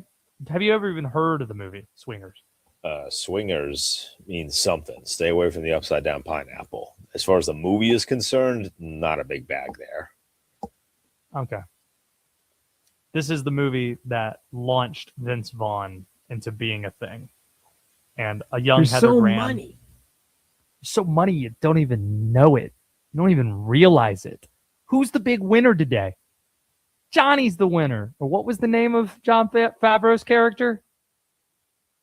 You're the big winner. Everybody look at Johnny. He's the big winner. Vegas, baby, Vegas. That's the first time I learned that you have to double down on an 11. Oh, that's right. Yeah. Double down Trent. That's who he is. Double down Trent. Where were we? Oh, yeah. The Cardinals apparently are preparing for contingency plans, as they probably should, if the Raiders are the front runner to hire Kubiak. Apparently, the Ron Rivera rumblings are very real. According to Albert Breer, the Cardinals had a 7-hour meeting with Ron Rivera. Now, let's just try to put ourselves in the room, D-Day. What do you think a 7-hour meeting entails between the Cardinals and Ron Rivera? Well, Josh is somebody who is uniquely qualified to speak on this. Both of us are. 3 years, I cut every single Ron Rivera press conference. Every answer. I did that for 2 years. Every question, every Ronism. We're going to go through things with a fine-tooth comb. That's the truth of the matter. It's all about the analytics. Every Ronism I am aware of. I can't imagine. Missed opportunities. Do you ever see someone or hear someone talk, right? Let's just say you're going to a performance, and you and I are going to performance, and we go to a performance, right? And the person keeps saying like, and you don't notice it until I tap you on the shoulder and say, he says like a lot. And then that's the only thing you can hear. That has to be what a 7-hour meeting is like with Ron Rivera. This is me affirming your point by referencing another movie. Have you seen Austin Powers? No. Okay. Mondo, now that I've noticed the mole, all I can see is the mole. Mo. Mo. Bully, bully, bully, bully, bully. Mo. Yes, there you go. Excellent point where once somebody notices the tick or the blemish, that's all that you could see with Ron Rivera, understandably so. You and I combined have had probably 5-6 years of covering Ron Rivera. So we have some track record. We have that connection, both of us. It's unclear why they just won't hire Matt Nagy. Does Matt Nagy think he's getting this job because he decided not to return with the Kansas City Chiefs as the OC, and it seems like he thinks he's going to get a head coaching job. And apparently it was down to him and Robert Saleh in Tennessee, and then Saleh blew out the interview. So we'll see how he does with this. I'm still sticking with Matt Nagy being the choice in Arizona. Vance Joseph seems like he'd be an upgrade over Ron Rivera. But think about this. When the cycle wraps up, when this coaching cycle wraps up, it'll be one of the wilder carousels that we've seen. Nearly a third of the sports coaches will have turned over, 10 of them, and that ties a record in NFL history. Do we still have Johnny in Atlanta? 310-840-4910 if you want in. It seems that we had the entire state of Georgia on our lines at one point. I think we've lost Johnny. But we have a great guest who's going to be dropping by with us in about 10 minutes. Scott Graham is going to join us. We'll let you decide. We're not going to tell you ahead of time whether or not we're actually being joined by the NFL Films narrator, the legendary Westwood One sports pregame, halftime, and postgame NFL host, or if we're being joined by my dad, Scott Graham. This might be like a rolling bit that we do, where we have Scott Graham on the show, and we don't tell you until the actual segment arrives whether or not it's Scott Graham, my dad, or Scott Graham, the acclaimed award-winning announcer. That's probably the approach. That's the play that we have here. Getting to college basketball, a sport that D-Day and I love so much. Michigan State delivered tonight. Number 3 Michigan going to Breslin at Michigan State East Lansing. It didn't look like it would be much of a game early on. The Wolverines, they stared down the zone and they took a 16-point lead into halftime. They looked a lot more impressive than they did at home versus Nebraska earlier in the week. But credit to Sparty. They battled back. They even took the lead late in the second half. But Michigan, as great teams do, found a way to close things out down the stretch. There's so much to like about this Michigan State team. You just look at their lineup, and they just have really good players. Wow. They pay you for analysis like that, Graham? The number 7 team in the country has really good players? Yeah. The way they could play some high-low action with Cooper, with Kohler, and how bouncy Cohen Carr is, and Jeremy Fears Jr., the way that he can cut. That's 4 players in their lineup that are just really strong and bodes well for March. The problem is, and sometimes you just have to have the realization, you're just not in the top tier. You're in that next tier, but you are clearly a tier below. Axel Lindenberg, who had 26 and 12 tonight, He made the plays down the stretch. Elliott Cadeau, a basket late too. He had 17 in the game. But Michigan State, home losses to both Duke and Michigan. Couldn't handle either of them on their home court. Those are teams that are ahead of the Spartans. They just are. When you look at the top tier, that top four to me seems pretty clear. It's in whatever order you like. Well, Arizona right now has to be the number one. Let's start there. They haven't lost. They went on the road and won at UConn. Let's not forget that. That was in Stores. So they're number one, sure. But then in whatever order you like, Michigan, Duke, and UConn. That's your top tier in college basketball at the moment. It's not quite as cutthroat. It's not quite as sharp of a drop-off once you get past the top four as what we saw a year ago, where you had that historically good Final Four, that top four, that number one line.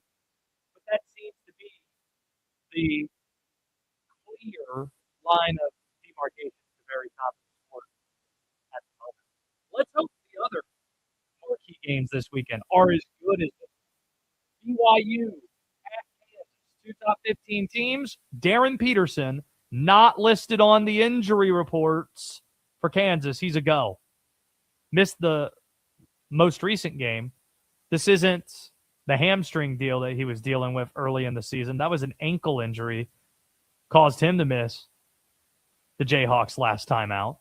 But this is Allen Fieldhouse, around 4 in the afternoon Eastern time Saturday, hosting BYU, and it's AJ DeBonsa against Darren Peterson. That will be fun. A note to ESPN, our friends at ESPN, and I mean this sincerely. There are people at that network who love college basketball. I believe that. Scott Van Pelt, who's on right now, he loves his college hoop. Do not, I know you might be tempted, do not, out of respect to the sport, do the thing where at halftime of the game or immediately after this game is over, we're getting Kendrick Perkins on the screen or getting NBA draft guru on the screen talking about where these guys are going to fit in the NBA next year. Have enough respect for college basketball that you don't just look at that game at Allen Fieldhouse with those two teams being just a vehicle to promote where those players are going to be ending up in the NBA. Pretend to care enough about the sport to say that the individual games matter. There's my soapbox for the evening. Illinois, Nebraska, that's on Sunday. Two top 10 teams facing each other. D-Day, how did you describe the Sunday slate in college hoops? It's a banger. Banger after banger after banger. I love what I see on Sunday. Keep it rolling. Ian Eagle said he's going to be on the call for the Purdue-Maryland game at College Park. That'll be fun. So, yeah, great slate of games on Sunday. This is the time to jump in on college basketball for sure. Either renowned NFL voice, one of the best pure voices in all of broadcasting, Scott Graham, is either going to join us, or my dad, Scott Graham.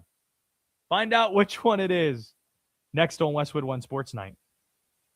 Super Bowl 60 deserves a sports book built for the moment. DraftKings Sportsbook, an official sports betting partner of Super Bowl 60, puts you right at the center of the biggest game of the year. And when anything can happen during the Super Bowl, DraftKings has your back with early exit. If a player goes down in the first half, you still get paid in cash immediately once your bet settles. No bonus bets, no waiting. Who wants to wait? New to DraftKings, new customers can bet just $5 and get $300 in bonus bets if your bet wins. Download the DraftKings Sportsbook app and use code Westwood. That's code Westwood to turn $5 into $300 in bonus bets if your bet wins. In partnership with DraftKings. The crown is yours. Gambling problem? Call 1-800-GAMBLER. New York, call 877-8-HOPE-NY or text HOPE-NY. Connecticut, call 888-789-7777 or visit ccpg.org. On behalf of Boot Hill Casino in Kansas, wager tax pass-through may apply in Illinois. Must be 21 plus in most states and present in states where it is lawful to wager. Void in Ontario. Restrictions apply. Bet must win to receive. Bonus bets are non-cash credits that expire in 7 days. Minimum odds required. For additional terms and responsible gaming resources, see dkng.co/audio. Limited time offer valid until February 8, 2026. Super Bowl 60 is set. Patriots, Seahawks. Keep listening for all the inside information you need to know on your home for the NFL, Westwood One Sports, and the Westwood One Sports app.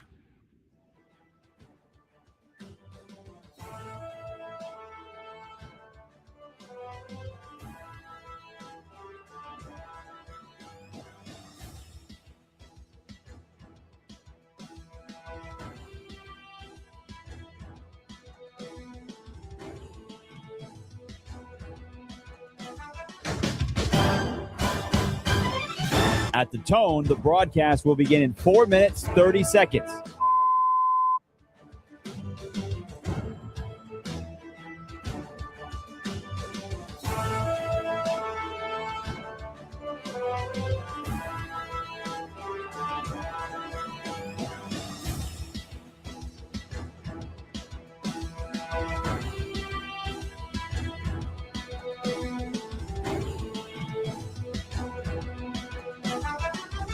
At the tone, the broadcast will begin in 4 minutes.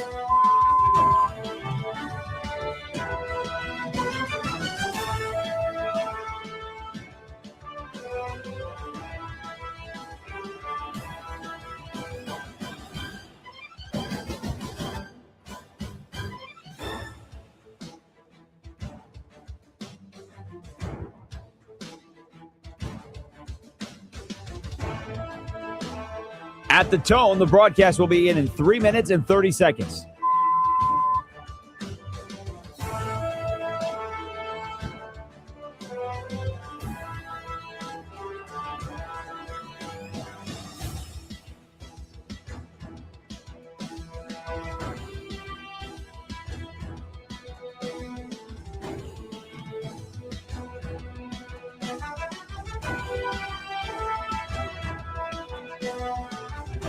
At the tone, the broadcast will begin in 3 minutes.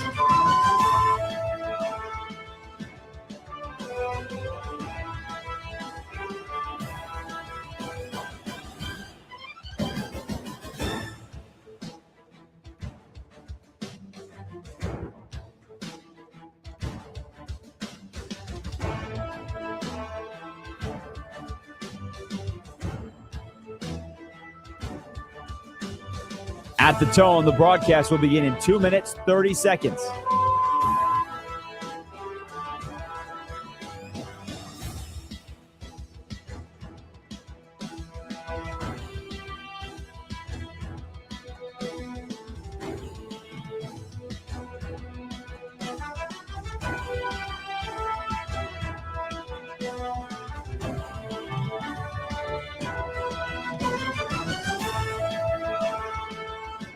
At the tone, the broadcast will begin in 2 minutes.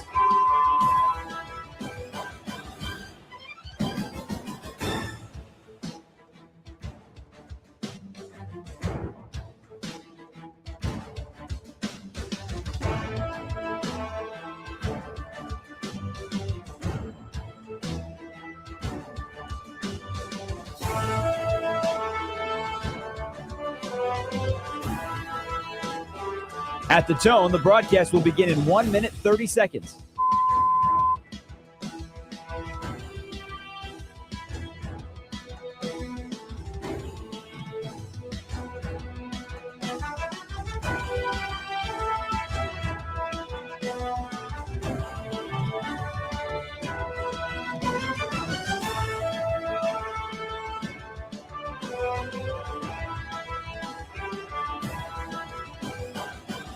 At the tone, the broadcast will begin in 1 minute.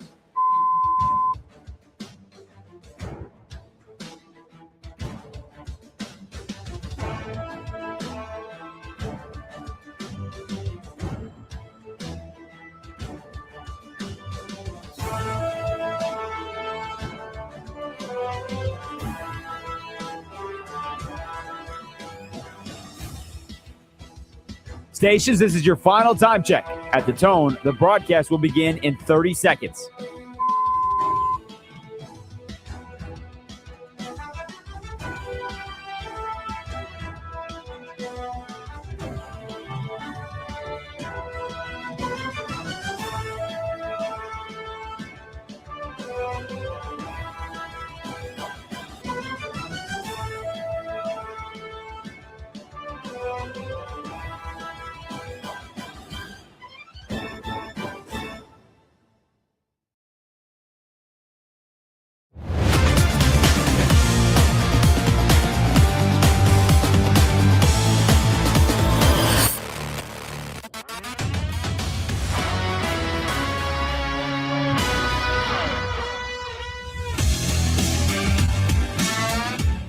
This is Westwood One Sports Night.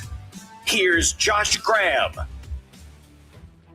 Westwood One Sports Night, Josh Graham with you. And we're now being joined by Scott Graham. Not to be confused with my father, Scott Graham. We're now being joined by the legendary and beloved studio host at Westwood One Sports, Scott Graham, who you may also know as the narrator at NFL Films as well. And this is a true story, Scott. I vividly remember so many times being with my dad, riding home from church in a 98 Ford Explorer and hearing you on air in the introduction, oh, here's Scott Graham, and just seeing him giggle. It made me laugh every time. So it's special to have you on the show for the first time and to call you a teammate as well. Well, it is great to be here, and it's great to know there's another Scott Graham out there who's trying to do the best he can for this name that we've been given. So let's look ahead to Super Bowl 60. You're going to be on your way out west very soon, and let's do our best to write the best script we can to set the perfect scene for this game. What's your favorite angle after combing through all the storylines that we have to Super Bowl 60? I think one of my favorite angles is, the fact that we have a complete turnover and yet we don't. So there's a complete change. This is the first Super Bowl since Kurt Warner was trying to beat the Tennessee Titans that we've had two teams that had losing records the year before facing each other in the Super Bowl. And yet, even though you've got that, you've got the Patriots feeling like, you know what? We had our dynasty, we had our downturn, and now look at this head coach we've got. Look at this quarterback we have who's only 23 years old. This could be the beginning of something really special again in Foxborough. That's great news for the folks in New England, bad news for everybody else who turned themselves into a Patriots hater for so many years. And then you got the Seattle team. And it's funny, it's a team that's predicated on defense. It's not predicated on the same type of defense that the Legion of Boom was, and yet they set the pace for just about everything that this team does. And that's not taking anything away from Sam Darnold or JSN, but this team is based in this defense. Their head coach is a defensive mind who basically has installed this defense, which is in a lot of ways kind of brilliant. So it's new and it's not new. I mean, we've seen this matchup before. I was sitting there in Glendale when inexplicably the Seahawks decided to throw the football. This is fun to me because it just shows another sign, and we're in one of those milestone years in Super Bowl 60. It's another sign that the NFL continues to evolve, and it's going to present us with new stories and new directions every year.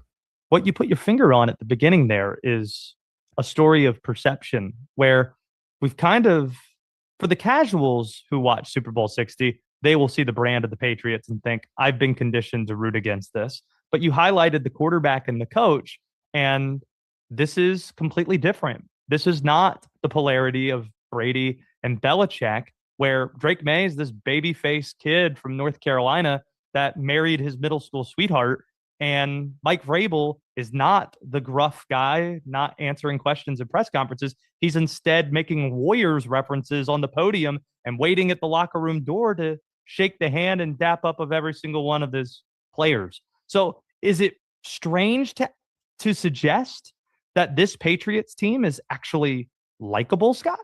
Well, we'll see, because should they win and win again and win again, instantaneously you become unlikable. But I mean, I think that to those who are affirmed Patriots haters because of everything that they've accomplished over the years, I guess the correct answer is, okay, name me 5 guys on this team, because this is a complete reimagination in a lot of ways of what the Patriots have been. And, I think Mike Vrabel's a big part of it. I've spoken to a number of his players this year. I spoke with him last week. His approach is a perfect combination of gruff bluster with personalized care about each of his players. And he manages to strike that balance really well. So when you start talking to players who have played in the league for a long time, like a Stephon Diggs, or players that are playing in, their first or second year, like Drake May, or when you start to talk about a player who's been around the league and around the block a couple of times and has finally found his greatest success this year, a guy like Christian Ellis, who forced that backward pass, fumble, whatever you want to call it, in the AFC Championship game. To a man, they have talked about what Mike Vrabel is to them and how much they love playing for him. So it's a great story. Seattle's got one of their own. And although this may not have been the marquee, this is not, the Eagles trying to defend. This is not Patrick Mahomes being back again. This is not Josh Allen finally made it here. Lamar Jackson finally made it here. It may not be that marquee, but one of the things we do pretty well at Westwood One is we tell stories. And I can guarantee you, because we've already started, that we're going to have some great stories to tell over the course of the next week. Scott Graham's with us here on Westwood One Sports Night. And one of the best stories, of course, is Sam Darnold being in this game. What do you think is the lesson that NFL teams should take from Sam Darnold's story? Don't get overhyped about your top draft pick at quarterback unless it is a player who is a wonder child who can come out in the first year and dominate. That doesn't happen. We have found out from the top 2 picks last year that in that second year, Drake may put up almost MVP numbers this year. He's going to get consideration for that. Caleb was superb in spots this year, but it doesn't happen that quickly, and it doesn't happen that easily. Didn't happen for Josh Allen that easily. Patrick Mahomes had to wait. And I think we have a tendency sometimes to really overvalue quarterbacks to the point where if there's one available, that quarterback is automatically slotted into the top 5 picks. And that's a lot of pressure. It's also creating expectations that are skewed. And I think that that's what a lot of people had for Sam Darnold when he came into the league, because he was picked where he was. I think people who look at talent don't swing and miss very often. I know that we think they do, but when you're across the board and there are people telling you this guy's an NFL quarterback. Now, I don't remember anybody at that time saying this guy is a future Super Bowl champion, leader of men for a generation quarterback. And I think it took a little while for him to find his spot. And I don't think he could have gotten a better situation than he got last year, being in Minnesota with that coach and that system, or a better situation this year. And, I've talked to Jackson Smith and Jigba a couple of times this year. And one of the things he told me is, I really like playing with Sam. And I asked why. And he said, because he delivers the ball, because he knows what we're doing on the field, and he does it without noise. There's not a lot of, he is a tactician out there, and he's heard so much over the course of his career that hearing something from the outside or being disappointed by one thing isn't going to bother him. He's been there before. He's done that before. And now he's in a Super Bowl. What strikes me about Sam was almost surprised to learn that he's only 28 years old. And this is, I think, a consequence of not just how big college football is, but also the recruiting services as well for the top recruited players. It seems like a decade plus ago that it was Sam Darnold against Trace McSorley in a great Rose Bowl game. Like, our consciousness of these guys, we've known about them for so long that it can be easy to forget. Well, Sam's only 28. And in his example, maybe he is just entering his prime. These are prime ages. But look at a guy like Bryce Young, who just finished his 3rd year. He's 24 years old, Scott. J.J. McCarthy, some people are wanting to write him off. He's only 23. It's crazy how young these guys step into the spotlight. And while they're young entering the league, how many years they've still been on a national radar because of how popular this sport has become. And I think, once again, what do we preach here? You preach patience. The problem is, if you are a team that has slotted this quarterback in, either as a draft pick or somebody that you've traded for, you don't feel like you have that luxury of patience. And that's the unfortunate thing, because there are players who thrive after being shown all sides of the coin, after seeing everything that's out there, after failing. And I mean, that, a lot of that's life. So when those things happen, you find out which players have the ability to come back from that. And if you can't let that happen, if you don't have the patience to let that happen, it's win now, then you're going to continue to have quarterbacks like this. And you just mentioned a couple that might end up finding new homes, and maybe they'll go the Darnold route and they'll end up in a Super Bowl one day, or maybe they'll go another route and either be career backups or never be heard from again. It's unfortunately that you're landing on the head of a pin here to try to find the exact combination that works. And I don't know that it's that exact a science. Scott Graham's with us here, Westwood One Sports Night. Getting to the big news of the week. So Bill Belichick snubbed from the Pro Football Hall of Fame based on some of the reports out there. We won't know for sure until the class is officially announced next week. The piece of this saga that's been most fascinating to me is how sympathetic a figure Bill Belichick, who might have been the most polarizing figure in American sports for decades, has turned into. And perhaps that's part Brady winning a Super Bowl after the New England divorce with Tampa, or him going to the college game and finishing 4-8 this past year with North Carolina. Or maybe some of it is Robert Kraft getting to another Super Bowl with the Patriots with one of Bill's former linebackers. But how surprised have you been to see almost universally the football world come together at the defense of Bill Belichick? Not surprised at all.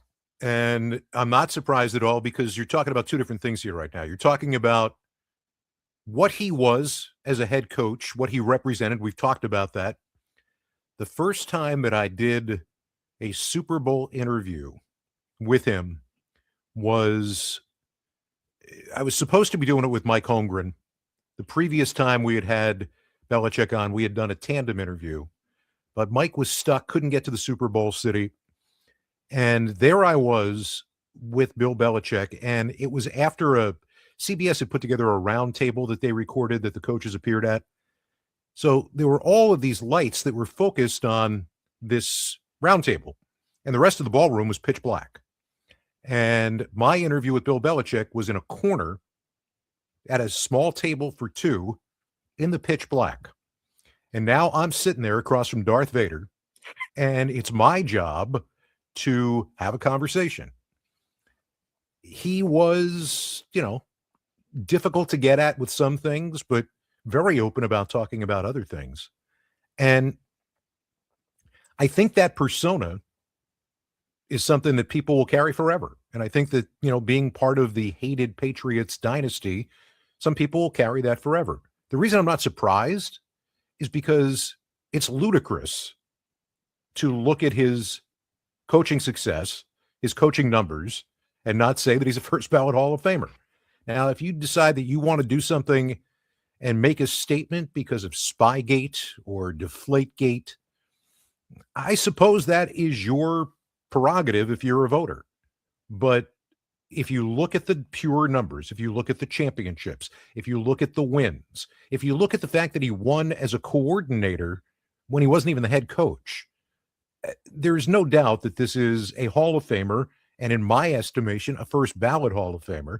And I think at some point or other, me being worried about sitting across from Darth Vader goes away. And this is purely me sitting and looking at numbers saying, if you don't vote for this, then I believe you're a fool.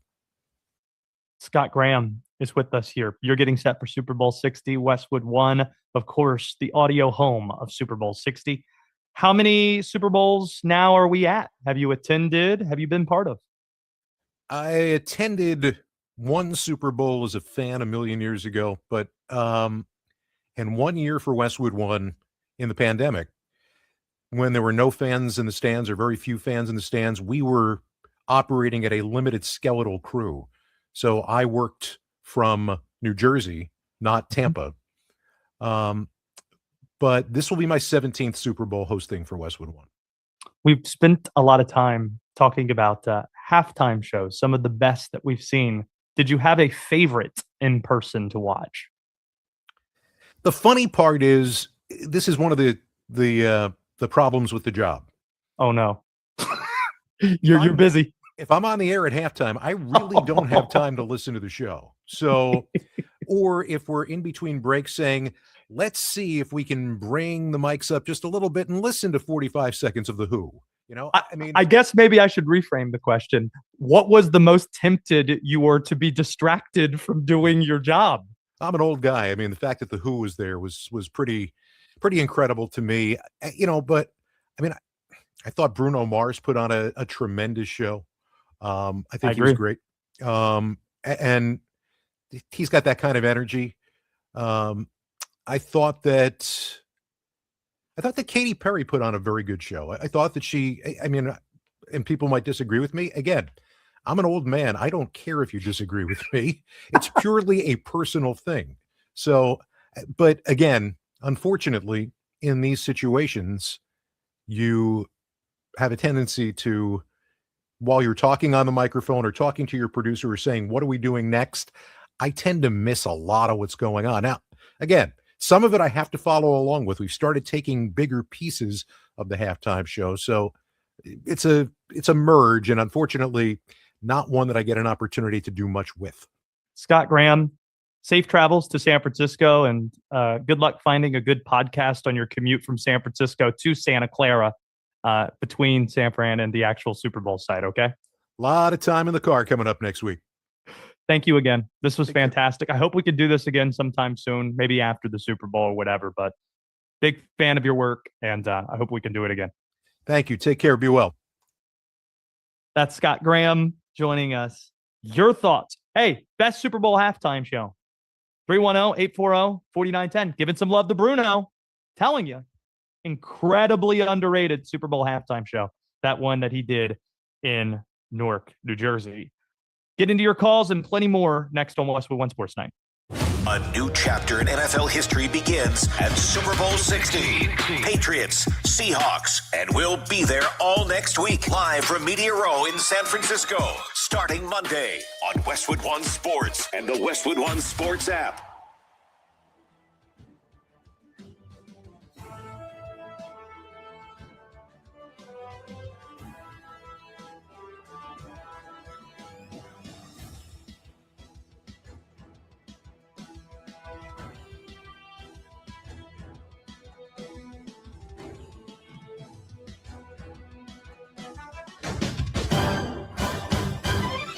At the tone, the broadcast will begin in 4 minutes, 30 seconds.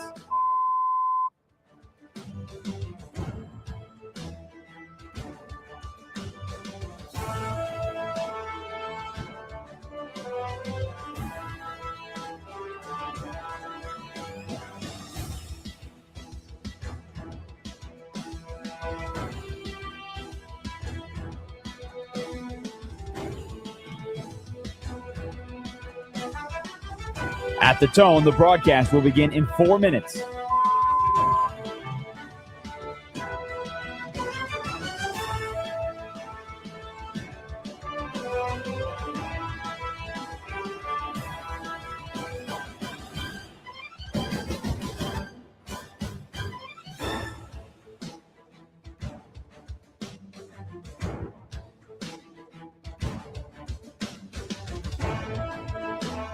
At the tone, the broadcast will begin in 3 minutes and 30 seconds.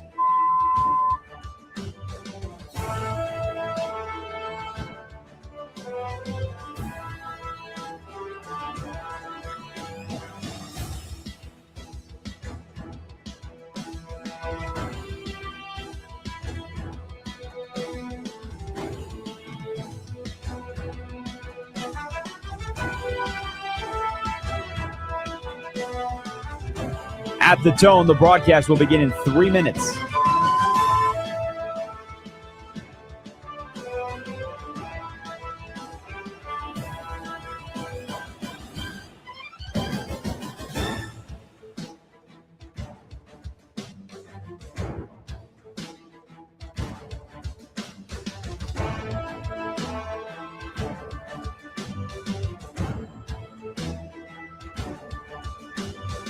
At the tone, the broadcast will begin in 2 minutes, 30 seconds.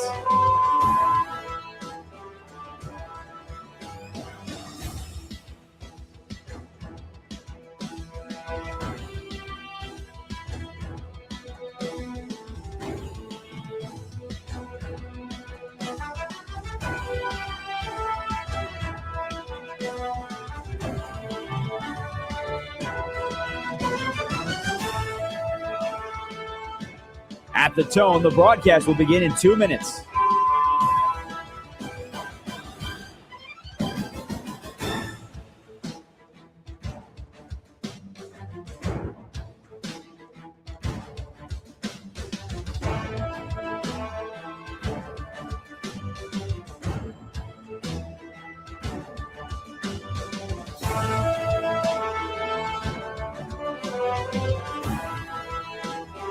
At the tone, the broadcast will begin in 1 minute, 30 seconds.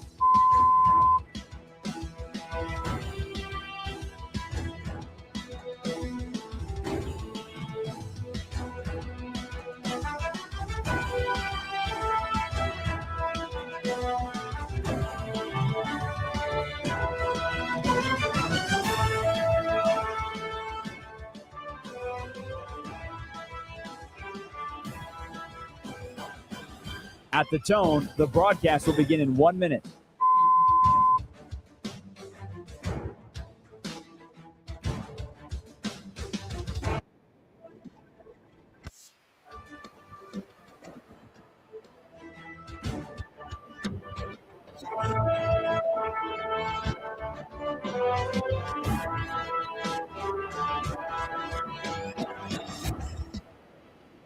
Stations, this is your final time check. At the tone, the broadcast will begin in 30 seconds.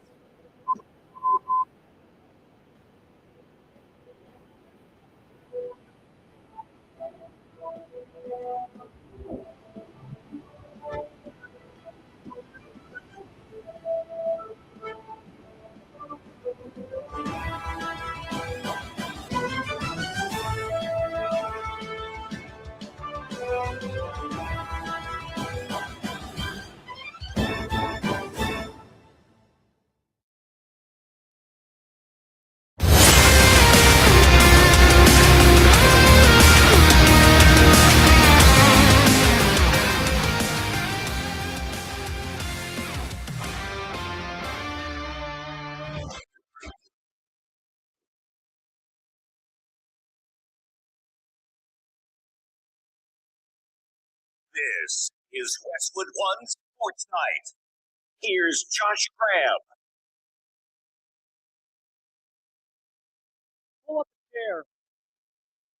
On story time. Westwood One Sports Night. We'll get to Graham Gamblin at the top of the hour, 15 minutes from now. This is as good of an opportunity to remind you that video is coming soon to the operation on Westwood One Sports Night. You will have the opportunity to see all the little knickknacks and things that are behind me as I do this program late night talking to you. And you get to see Denton Day's beautiful bald head and scruffy beard and the clothes he wears that often mirrors a rug that a mobster would wear. You get to see that and watch the show in addition to listening to it. Well, a key piece in trying to make that happen was acquiring some equipment that I thought was going to arrive at my home around Wednesday night. Full disclosure, we've had a little bit of inclement weather, if you will, in the past week. And let me start by saying, not pretending that what we got in the state of North Carolina remotely compares, say, to what the folks in Nashville are dealing with, for example. So the complaints, let me say on the front end, this sob story is not supposed to, it's not meant for you to feel bad for me. It's just to spell out a situation where your guy has had a little bit of a difficult time in a certain way. So an overnighted package was supposed to arrive around 2 in the afternoon Wednesday. Then it's 2:30, and it says, it'll be there by 8 o'clock. And then this song and dance happens Wednesday and yesterday. And guess what's coming on Saturday? Another storm with snow is expected in the area in the early hours. No, they're getting it in Virginia right now and other places. So Denton Day, I decided to be a bit proactive. I got a notification. Hey, your package isn't going to arrive today at around 4:45 in the evening. Need this piece of equipment in order for us to get the video operation off the ground and all these things that we're trying to do. Need to get this piece of equipment that came in from California. And I saw it was at the FedEx facility in a place called Kernersville. The locals call it K Vegas. 40 minutes from my house. So what do? I venture out on some streets that are still not scraped completely in a safe manner. It's not the safest situation. Went out there, 40-minute drive. And that's the reason why, by the way, the package hadn't arrived at my house the last few days. They don't really know how to deal with the winter weather in the state of North Carolina. Just going to point that out. It's probably a little bit better in the district where you're at, D-Day. But nonetheless, he's shaking his head no. I drove 40 minutes to pick up this package, only for them, after talking on the phone and being told via the app it was there. Oh, no, it's actually back where you were already at in Winston-Salem, about 5 minutes from your house. This time it's probably around 6 o'clock, 6:15. All right. So I'm going to drive back to my house 40 minutes. I get to that FedEx facility and they say, no, we're 100% sure it's not here. And we got confirmation that they scanned for it back in Kernersville, where you were just at. If you want to pick it up tonight, you have to go back to Kernersville. I drove back another 40 minutes. And then I picked it up, got myself a sandwich at a place that could be a sponsor of this show, but isn't, so won't mention the name of the place. And I got a coffee, late night, well, more of a chai tea. You're a coffee guy. I'm not. No, wait. Linnell's the coffee guy. You're not a coffee guy. No, I'm the coffee guy. Linnell has literally never had coffee before. Yeah. He has had vegetables. I haven't had ramen. He's never had coffee. We need to figure out what you've never had food-wise. I guess never had fun, non-superhero movie experiences. Maybe that's it. So I finally obtain it. I get myself a chai tea latte at like 8 in the evening, and I get myself this package. And again, I tell that story just as a motivating point to subscribe to our YouTube channel, because some things are going to be popping there soon as a result of my efforts of grabbing this equipment. You're telling me the weather conditions aren't great in the district? I thought that in D.C. they'd be scraping the streets pretty well over there. They're used to this type of thing. So first of all, I'm proud of you for the work you put in for the show. I think that needs to be rewarded and awarded, right? You got to give the people the flowers while they're still here. So I'm giving you flowers. You were dedicated to the show. Thank you. As far as the roads in DC, no, it's literally a hellhole. They don't plow. They just don't plow. No. Oh. And we got about 8-9 inches of snow just sitting there. It's iced over. It's a disaster. Mondo's the tallest Latino in sports talk, taking your calls in 310-840-4910. How do you do with snow, Mondo? I don't. I never have ever seen snow. I've seen it on the ground, and the closest I've come is flurry. And that was it. I thought for a second you were going to say the closest I came was eating a McFlurry. No, but it's 62 here, and it's, oh man, it's freezing. Nice. Wow. This segment brought to you by our friends at Ethos Life. The easy way to get life insurance in 10 minutes. Up to $3 million in coverage with no medical exam. Just a few health questions. Get your free quote at checkethos.com. Not available in all states.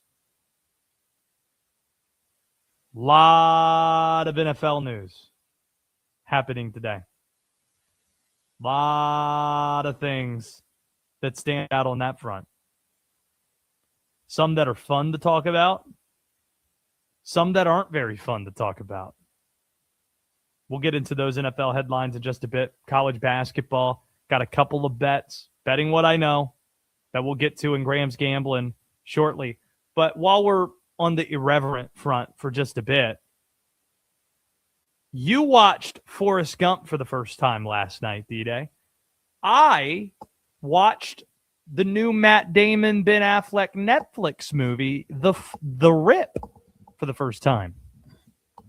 Don't know if you've seen that on your Netflix queue.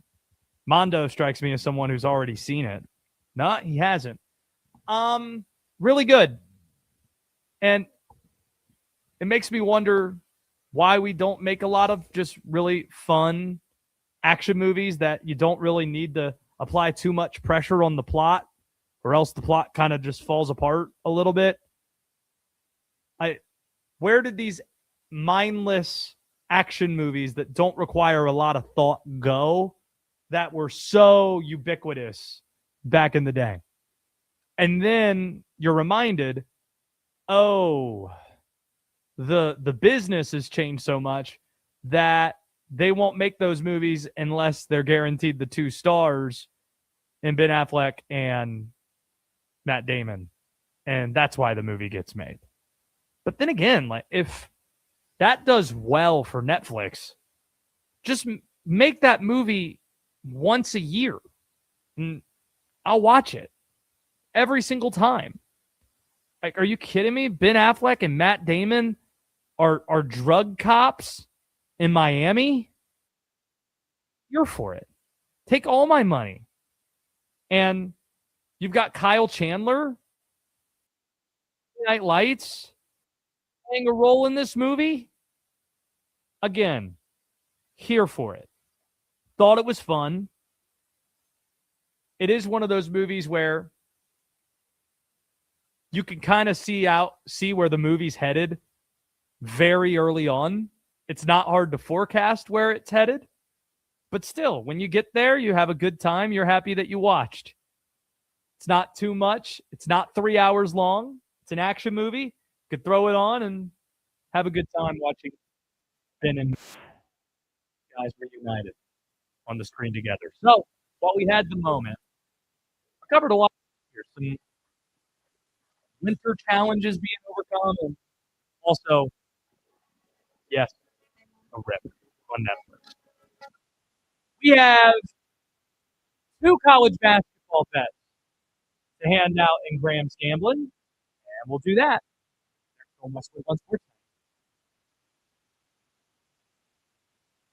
This is Westwood One Sports.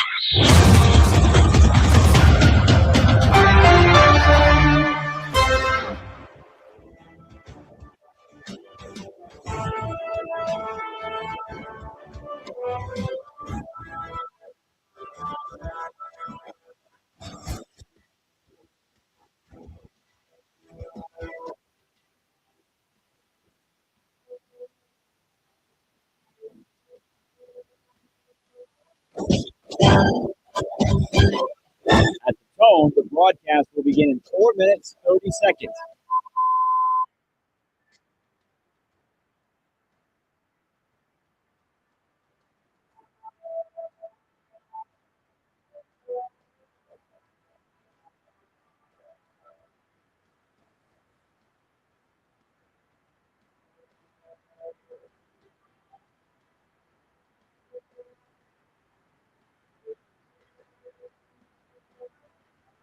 At the tone, the broadcast will begin in 4 minutes.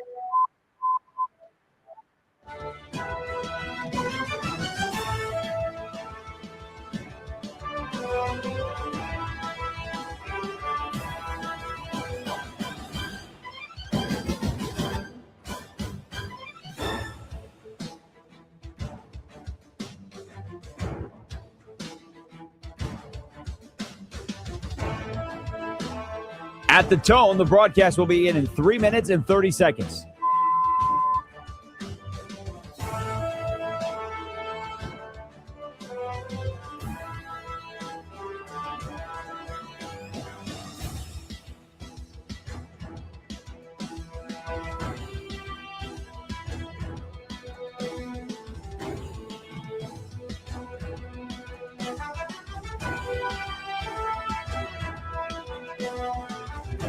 At the tone, the broadcast will begin in 3 minutes.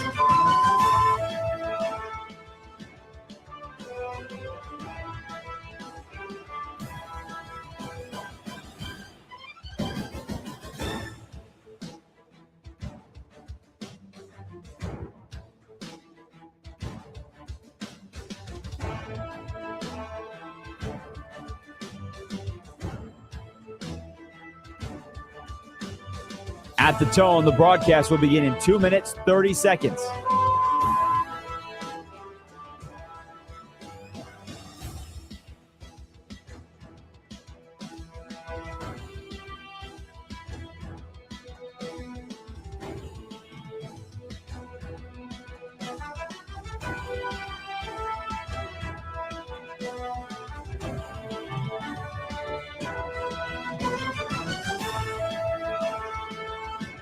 At the tone, the broadcast will begin in 2 minutes.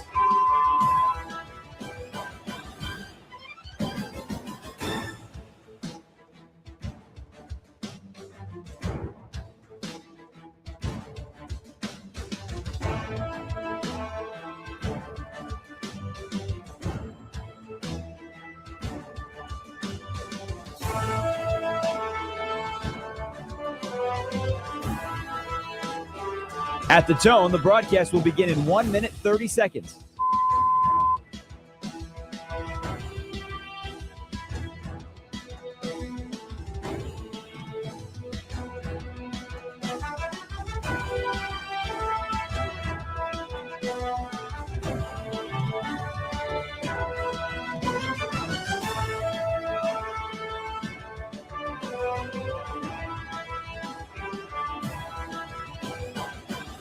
At the tone, the broadcast will begin in 1 minute.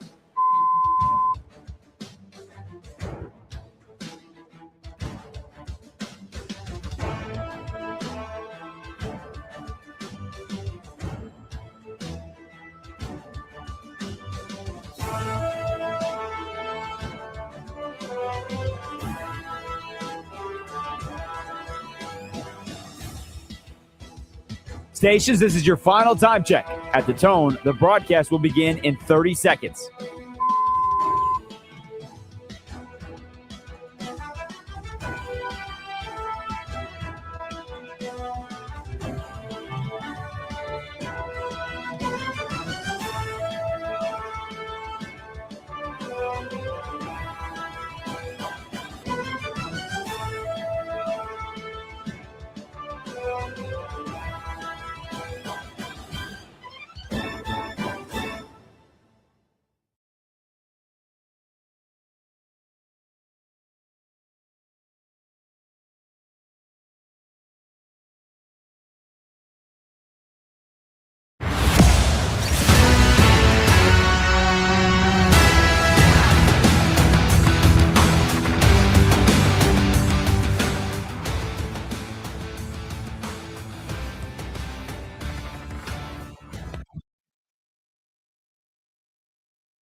Westwood One Sports presents Josh Crabb.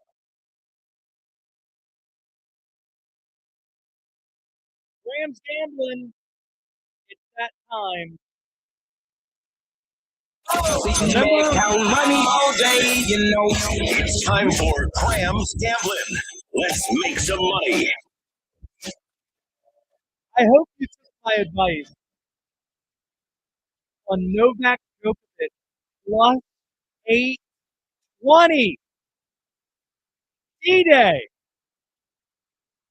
Joker plus 820. Hope you were listening to that. We went 1-1 on Michigan State. Michigan covering the 1.5. And there were 68 points in the first half. We were pretty good at that under. The final 30 seconds happened, and the game went over. Won't call it a bad beat, but not what you want to see when you're expecting low. But when you bet low on a top 10 matchup, you kind of deserve what you get. That's what we got.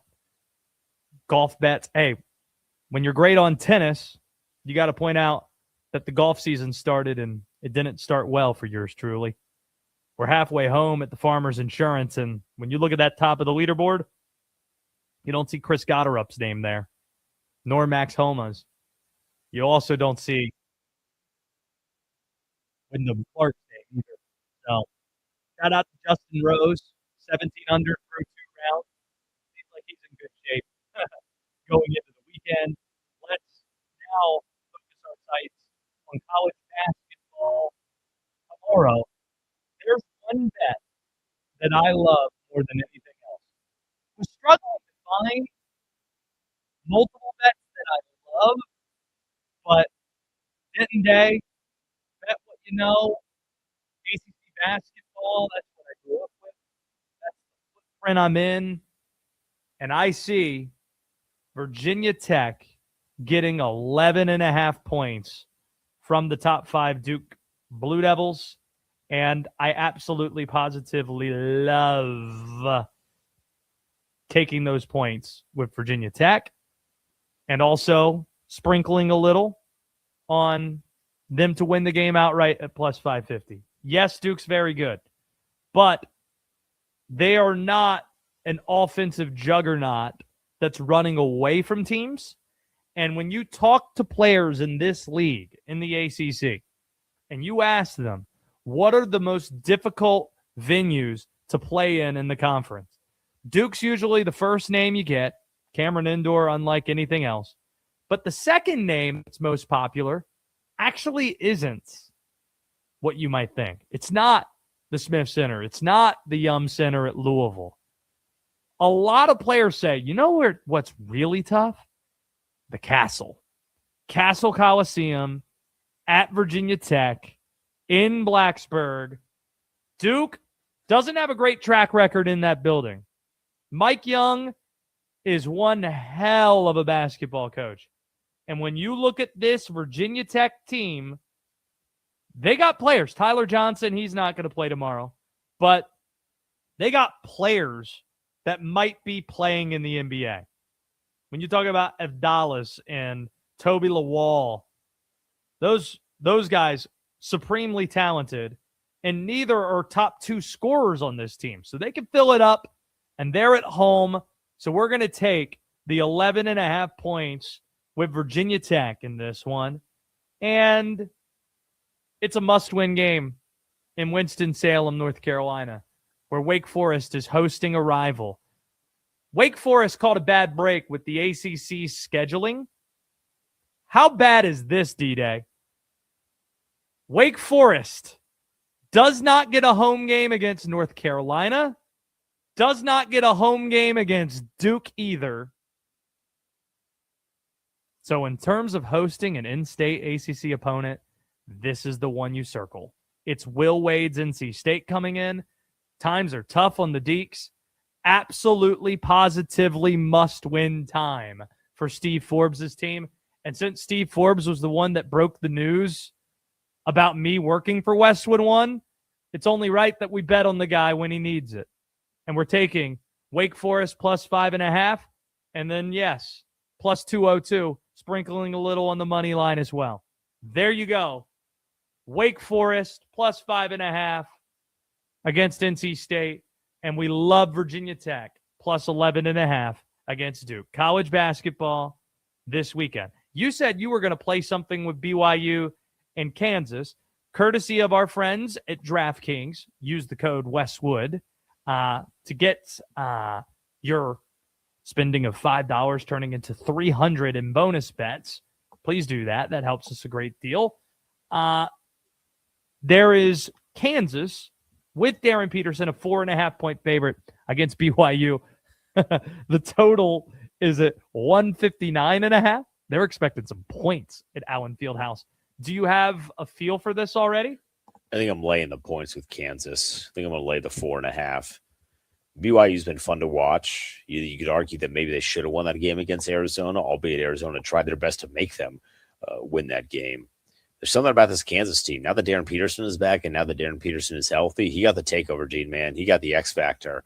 I love watching him play. So I'm going to take Kansas to lay the 4.5. You know more than most that place that they got to play over there in Kansas is a tough one. I don't know that BYU has it.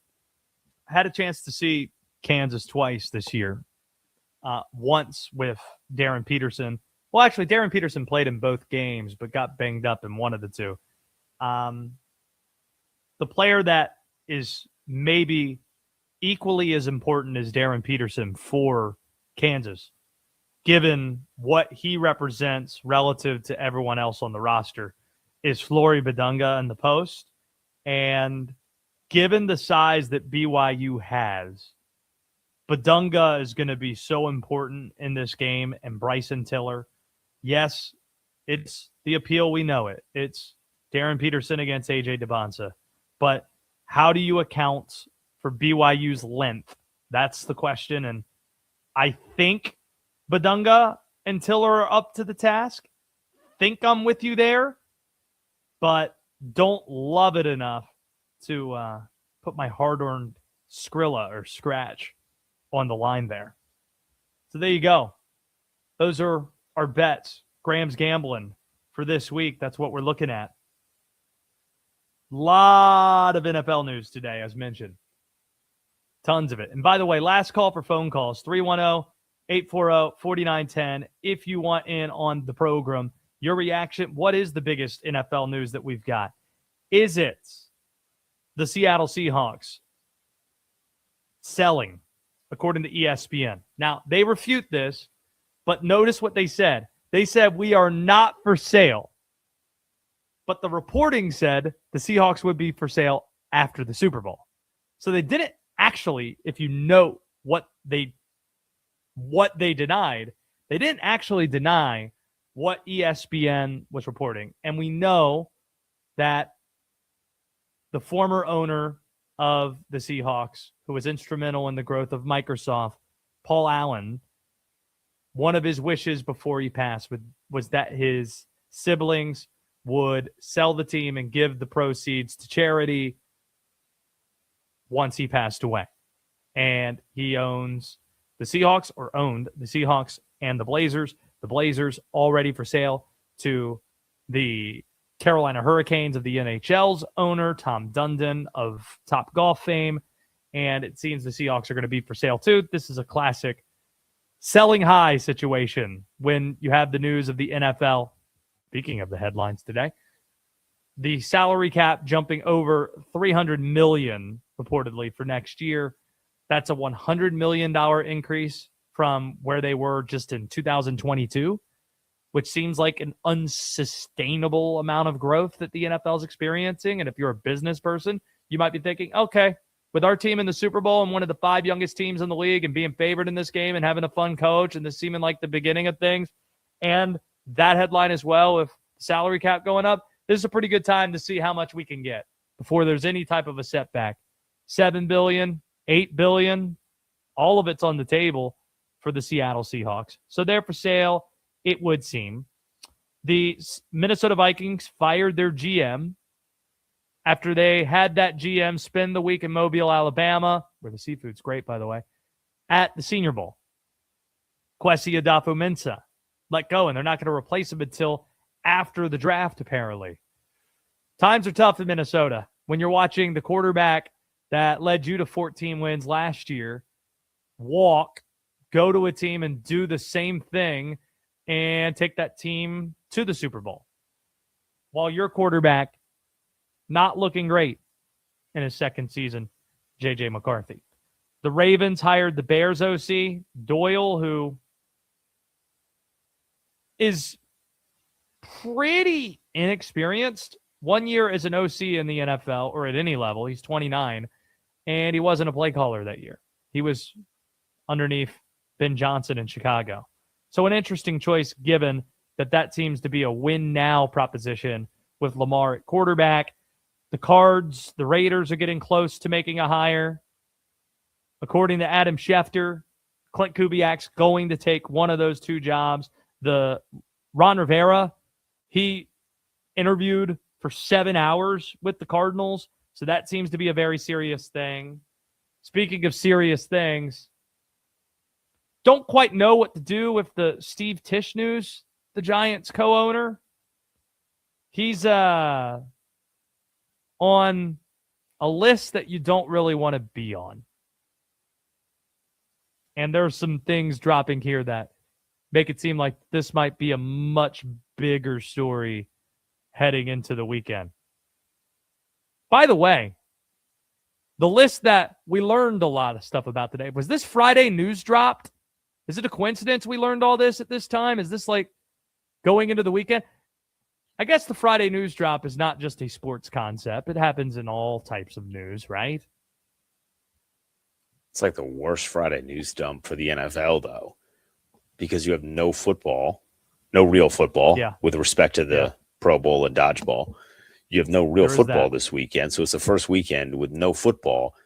And oh, by the way, starting on Sunday, people from all over the country are going to gather in one central location in the country, in San Francisco, to talk about football. And the biggest story involving football is going to be about how the Giants co-owner was on the Epstein list. Oh, no. Did the NBA, by the way, do it again? No. Why is the NBA having its trade deadline the week of Super Bowl week again? When are they going to learn their lesson? I feel like that viral fish and SpongeBob yelling, "When are you going to learn your lesson, old man?" Don't you want people to talk about your trade deadline? Why put it in the middle of Super Bowl week? They did it again. To be fair, the Luka trade dominated the first 2 days of Media Row last year. Right. But if it wasn't Super Bowl week, that might have dominated it for the full week. It might have dominated the whole month. If you just push this after the Super Bowl. Just push it a week later. Why? Why not do that? Now, there probably is a practical reason where they're like, well, the Olympics, the Winter Olympics are going. I'm sure there is some reason, but here we go again, is how it feels. Next week's going to be huge. All of it is happening, D-Day. You got the Super Bowl. You got the greatest rivalry in sports, which you get to experience for the first time. Duke and Carolina at the Smith Center. So college basketball is picking up. We got the trade deadline next Thursday. It's all happening. Oh, no, pitchers and catchers are not reporting next week. When are pitchers and catchers reporting? I think that's February 10th. Pitchers and catchers report between February 10th and February 13th. So the following week is when we start to see the wonderful sights in Florida and in Arizona of pitchers and catchers appearing in uniform and throwing the ball around in Major League Baseball uniforms. So we got that. We got that to look forward to. We need like a drop of some sorts when awkward topics arrive, such as Steve Tisch and this Epstein list story. Like, we need something. Or when somebody brings up Diddy, just to acknowledge that a dead fish has been thrown in the middle of the room and we're all just trying to deal with it. We need something to help us transition out of such of a thing in the event something like that happens, especially when we have a live vehicle such as Free for All Friday where weird things can happen. Weird, unpredictable things can happen. So let's just be on the lookout. Let's just be mindful in trying to find something like that that can serve to be useful for the show. D-Day, the Super Bowl halftime show is something I care a ton about. It doesn't seem that the NFL cares nearly as much. And we'll tell you why next. Super Bowl 60 is set. Patriots, Seahawks. Keep listening for all the inside information you need to know on your home for the NFL, Westwood One Sports, and the Westwood One Sports app. Westwood Super Bowl 60 deserves a sports book built for the moment. DraftKings Sportsbook, an official sports betting partner of Super Bowl 60, puts you right in the center of the biggest game of the year. And when anything can happen during the Super Bowl, DraftKings has your back with early exit. If a player goes down in the first half, you still get paid in cash immediately once your bet settles. No bonus bets, no waiting. New to DraftKings, new customers can bet just $5 and get $300 in bonus bets if your bet wins. Download the DraftKings Sportsbook app and use code Westwood. That's code Westwood to turn $5 into $300 in bonus bets if your bet wins. In partnership with DraftKings, the crown is yours. Gambling problem? Call 1-800-GAMBLER. New York, call 877-8-HOPE-NY or text HOPE-NY. Connecticut, call 888-789-7777 or visit ccpg.org. On behalf of Boot Hill Casino in Kansas, wager tax pass-through may apply in Illinois. Must be 21 plus in most states and present in states where it is lawful to wager. Void in Ontario. Restrictions apply. Bet must win to receive. Bonus bets are non-cash credits that expire in 7 days. Minimum odds required. For additional terms and responsible gaming resources, see dkng.co/audio. Limited time offer valid until February 8, 2026.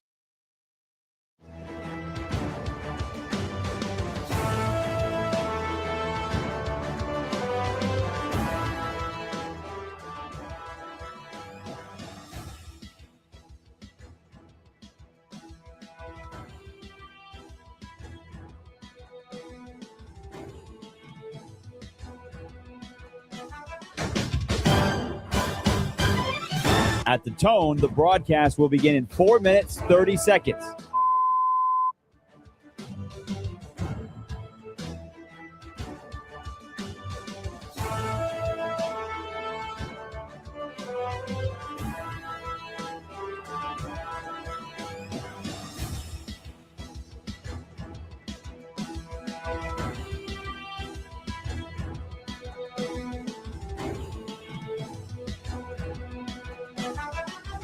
At the tone, the broadcast will begin in 4 minutes.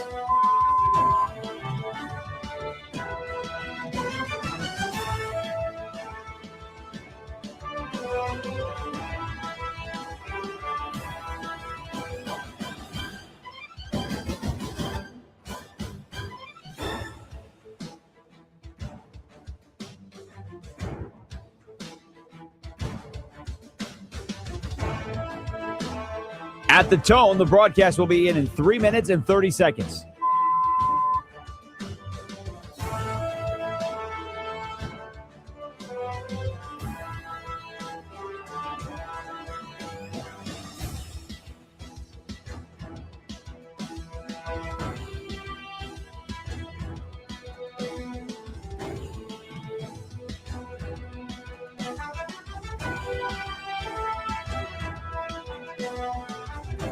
At the tone, the broadcast will begin in 3 minutes.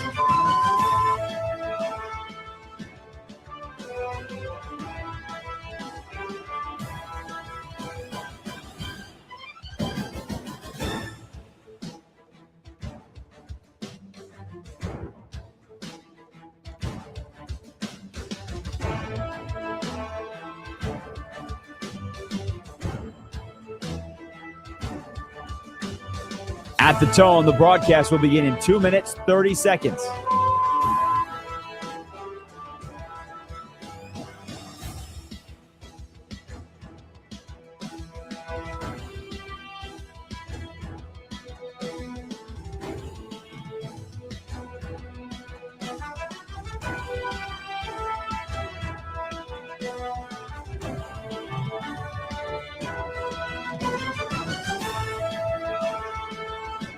At the tone, the broadcast will begin in 2 minutes.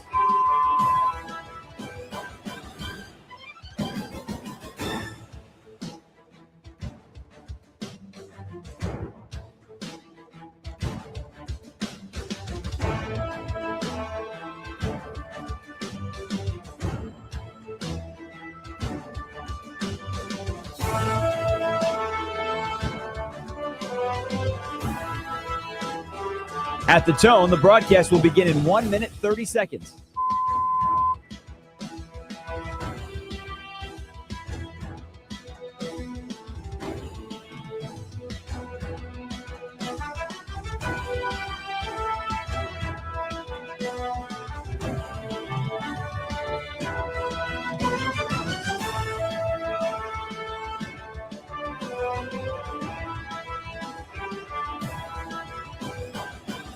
At the tone, the broadcast will begin in 1 minute.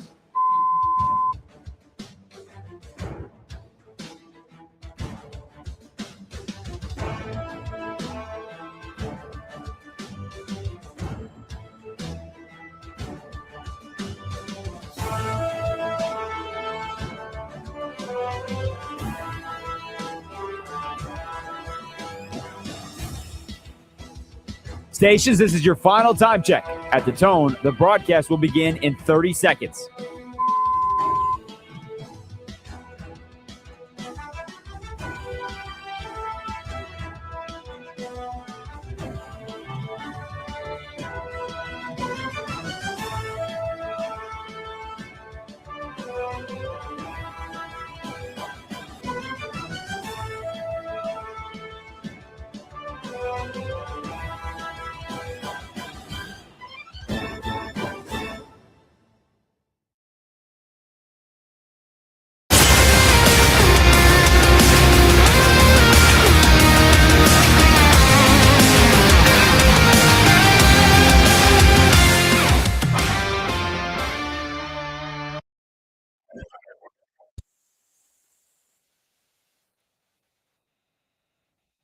This is Westwood One Sports Night. Here's Josh Graham. Put way too much thought, too much time putting together a list of the best Super Bowl halftime performances of all time. This is something that matters to me for reasons I can't tell you. The thing that you need to know is that I have a top 10 list here. Top 10 Super Bowl halftime shows. And the list goes in this order. Number 10, Shania Twain, No Doubt, Sting, Super Bowl 37. Number 9, Beyonce, Super Bowl 47 in New Orleans. Number 8, Aerosmith and NSYNC went back and forth before Britney, Nelly, and Mary J. Blige all showed up to a performance. That was Super Bowl 35. Katy Perry, Super Bowl 49. The left shark thing, not that big of a deal. The performance, really good. You had also a cameo, brief appearance, Lenny Kravitz and Missy Elliott.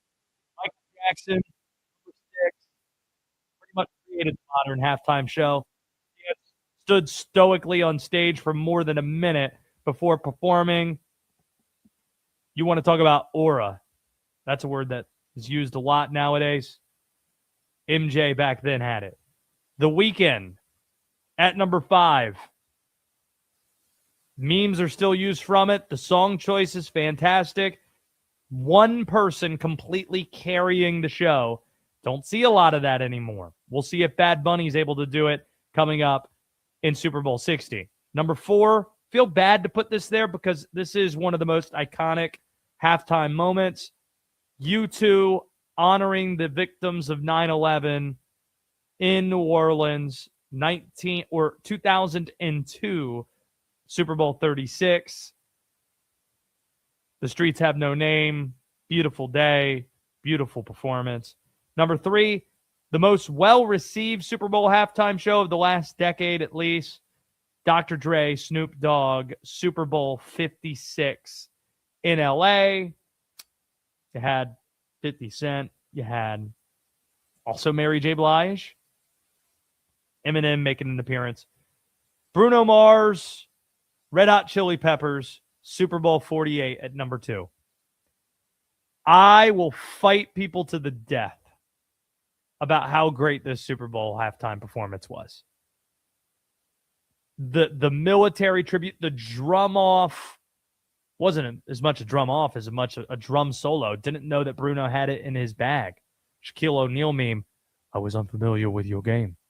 And then finish it off with Just the Way You Are. And you get the Red Hot Chili Peppers? Come on. And then it has to be Prince at number 1.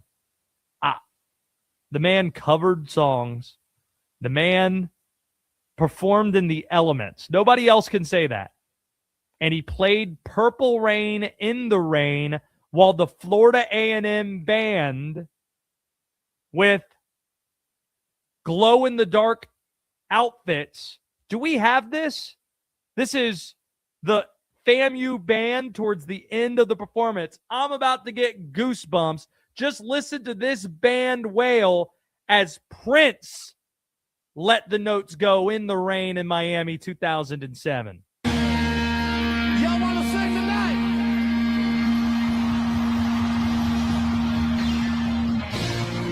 Come on.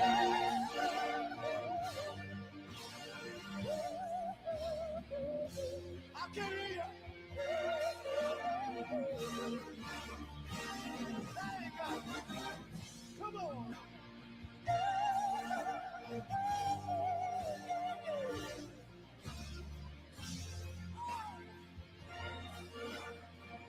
Everybody, let me hear you. To that, Denton Day, you say what? I love Prince. It's a great moment. I think he's definitively, no matter who you ask, the best Super Bowl. There are people who will say, because of the timing of it, U2's halftime show, and you'll hear people say Michael Jackson, because it's hard to explain to people how famous Michael Jackson was at that time, how big of a deal Michael Jackson was, and how influential it was in pretty much creating the modern halftime show. But those really are the only three arguments I'll listen to. I won't even... You hear from the people, saw it on the internet. Somebody said that Rihanna had the best halftime show ever. I'm sorry. She stood on one platform for about 12 minutes. Yes, she revealed she was pregnant. I'm not knocking Rihanna by saying it's not. To say it's better than Prince singing in the rain in 2007 when she's standing on one platform for 12 minutes. Oh, but she's pregnant. Yes. I understand it. I'm a dad. I love my wife. I don't underestimate the challenges that come along with childbirth. Not doing that whatsoever here. I'm just talking about the entertainment of the performance. That's all I'm doing here. Wait, do you think she stood still the entire time? Pretty much did. Not a lot of movement. Yeah, I need you to watch that again. I did. Again. Because you clearly weren't paying enough attention. No, I mean, she didn't run a 5K like Steph Curry on the basketball floor, but you're standing like she had cement feet the entire time. No, I didn't say that. I'm just saying she stayed pretty much in the pocket. She was Drew Bledsoe-like in the pocket. That's what the set was. She's elevated, too. Like, you're not even taking into consideration anyone that has a fear of heights. She's elevated. Have that great shot to close. Lady Gaga jumped from the roof. Right, but you said you didn't like Lady Gaga. I'm fine with Lady Gaga. I have no issues with I just thought that some of the set list choices were bad. Because what you're going to find is a lot of acts decide they're going to choose songs from their current catalog. See, Justin Timberlake, go back and look at his halftime show from 10 years ago. Justin Timberlake in Minnesota, he decided to play 2 or 3 songs from his new album. Who listens to songs from the Into the Woods or whatever they call it album? Nobody. So you'll hear the first few songs and you're like, what is this? What am I listening to? How the songs age matter greatly when it comes to the set list, when it comes to the songs that you choose. So with respect to Lady Gaga, I think more people would like to hear Just Dance rather than Million Reasons. Just saying. Rihanna, my apologies. I hope the Navy doesn't come after me. Hope they don't. How about we get to Bad Bunny, where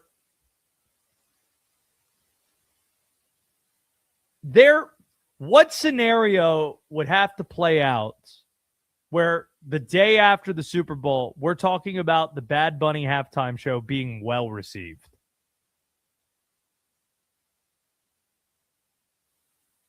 Where that's the reaction. No, I'm talking about the reaction to the halftime show. Because usually what happens, this is me doing talk radio for 10 years and having an appreciation for this, for the halftime show. Usually it's me defending it the day after the Super Bowl while everybody else dumps on it.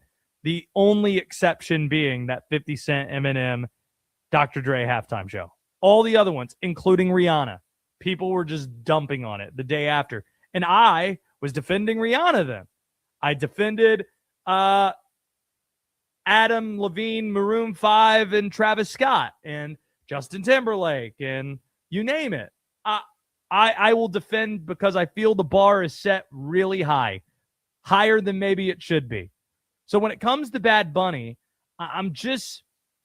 we already know what it's going to be in terms of the reaction. We know it. We know it. We know it. Oh, it was in Spanish. I don't know what these songs are. Who is this person? And it's going to be obnoxious. It's going to be annoying. So do we just accept that, or is there anything that Bad Bunny can do that will win over what seems to be the majority of those watching and change that narrative?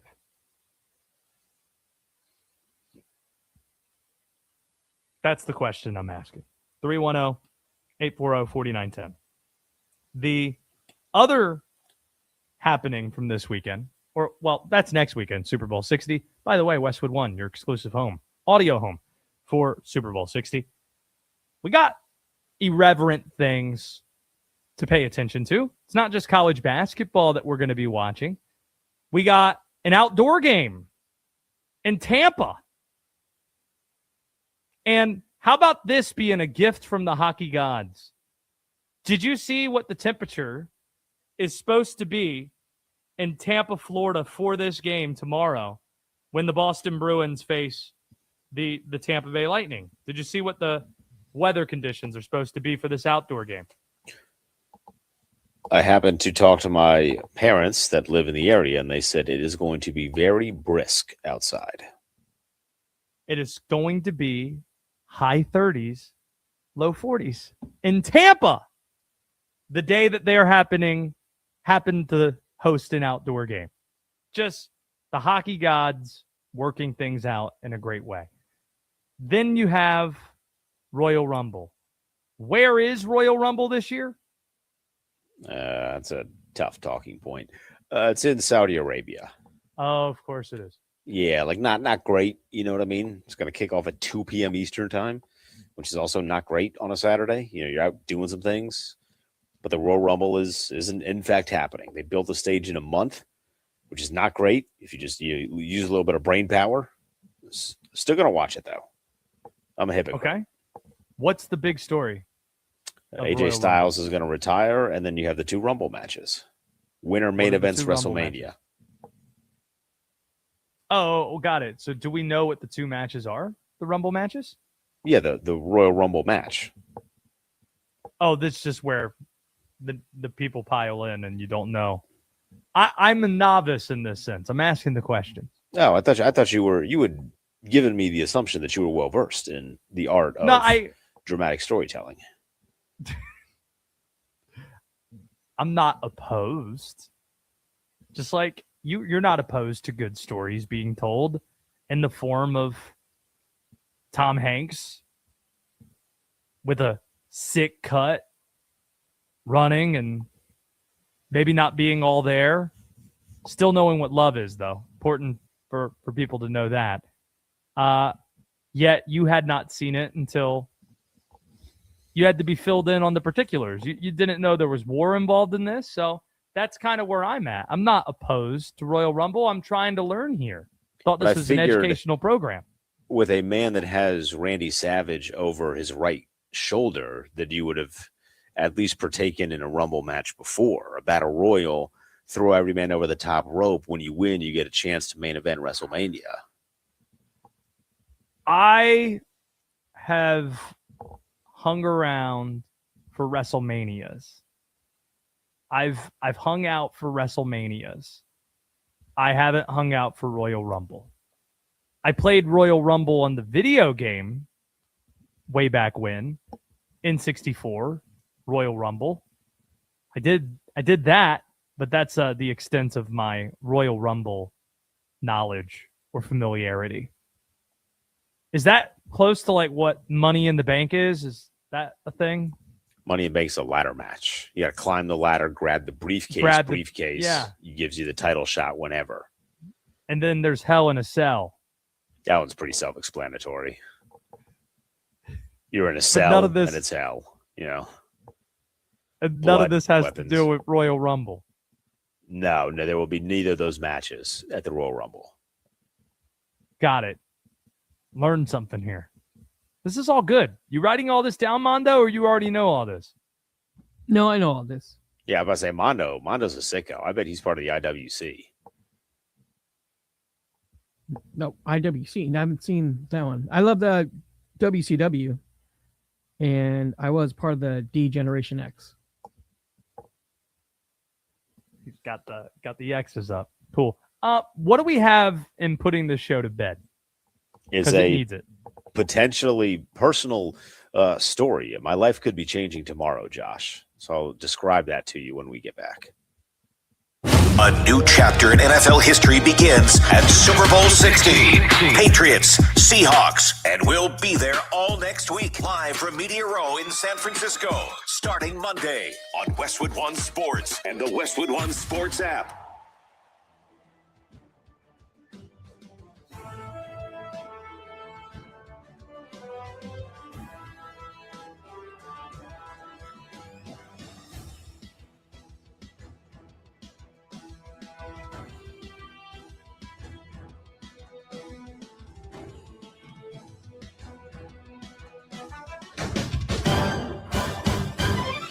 At the tone, the broadcast will begin in 4 minutes, 30 seconds.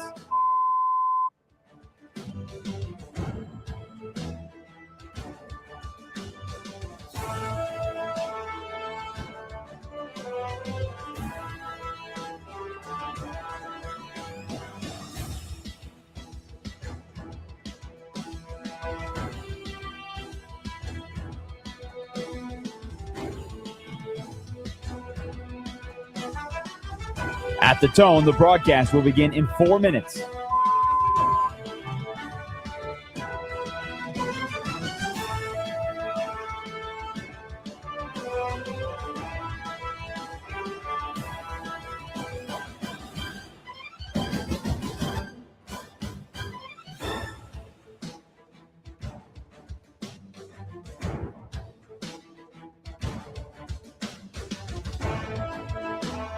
At the tone, the broadcast will begin in 3 minutes and 30 seconds.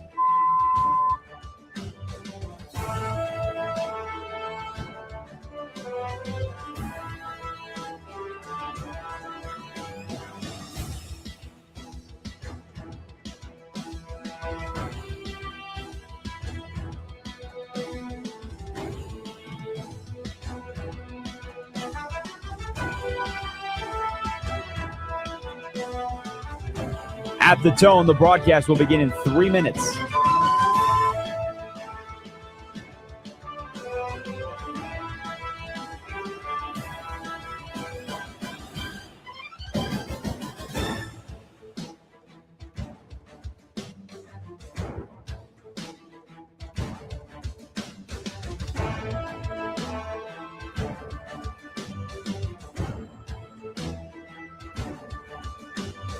At the tone, the broadcast will begin in 2 minutes, 30 seconds.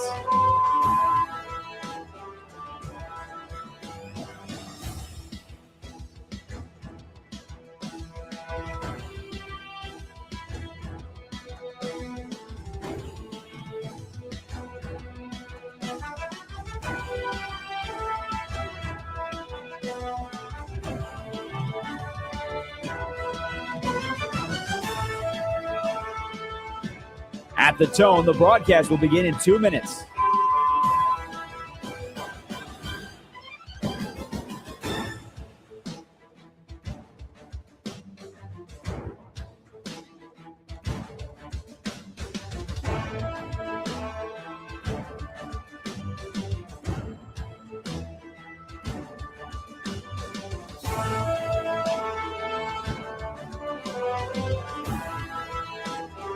At the tone, the broadcast will begin in 1 minute, 30 seconds.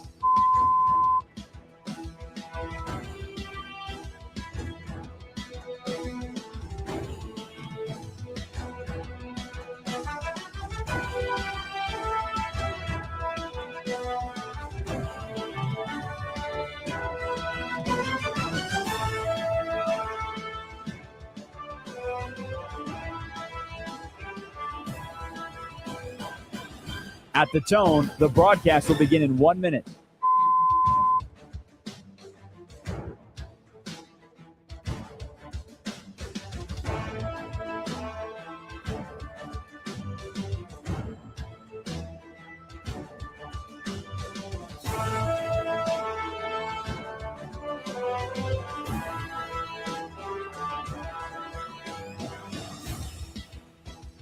Stations, this is your final time check. At the tone, the broadcast will begin in 30 seconds.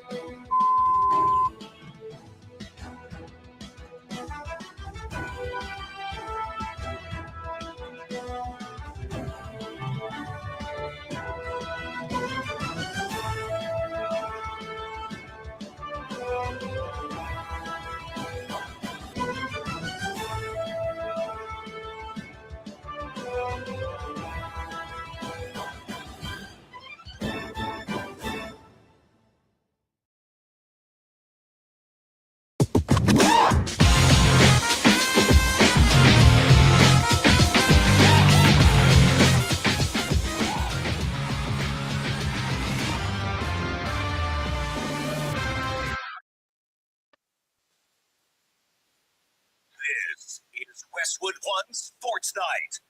Here's Josh Graham. About to put a bow on tonight's program.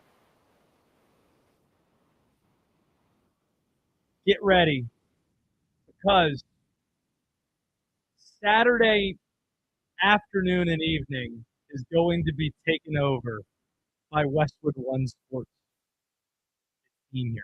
Westwood One Sports team. Linnell Willingham is going to be on from 1 to 4 p.m. in the afternoon. Yours truly is going to be hosting from 4 to 7 p.m. And our guy, Denton Day, D-Day, is going to be on 7 to 11. Is that right? Correct. You get the extra hour. I do. I feel like you have all this pent-up energy that you need to get out by having to listen to me yammer and yammer. I agree with that. You'll find out what those things are. 7 to 11 p.m. Just remembered, there was one more irreverent thing happening this weekend that we hadn't talked about. We talked about, almost said SmackDown, Royal Rumble this weekend. And then you have the hockey game in Tampa, the Bruins Stadium Series at the Tampa Bay Lightning, where the weather's actually going to work itself out. Dodgeball. Pro Bowl this weekend. Over under 0. I think these are odds you can get courtesy of our friends at DraftKings. Use code Westwood. Over under 0.5 seconds. Denton Day will be watching the Pro Bowl games on Sunday. Do highlights count? No. 0. Under. Take the under. I don't even know what channel they're on. It's on. I don't need to know. The worldwide leader, alleged. I think. Maybe. I don't know that. How about you put a bow on the week? We've done a lot. Scott Graham joined us. Not my dad. Maybe he could drop by and tell some Macho Man Randy Savage stories one of these times. Scott Graham, the legendary Westwood One pregame, halftime, postgame host on NFL, getting set to go to Santa Clara. Great to visit with him. We had Free for All Friday. Covered a lot of ground. But now we need to close out the show. And to do that, in closing out the week, we put this show to bed.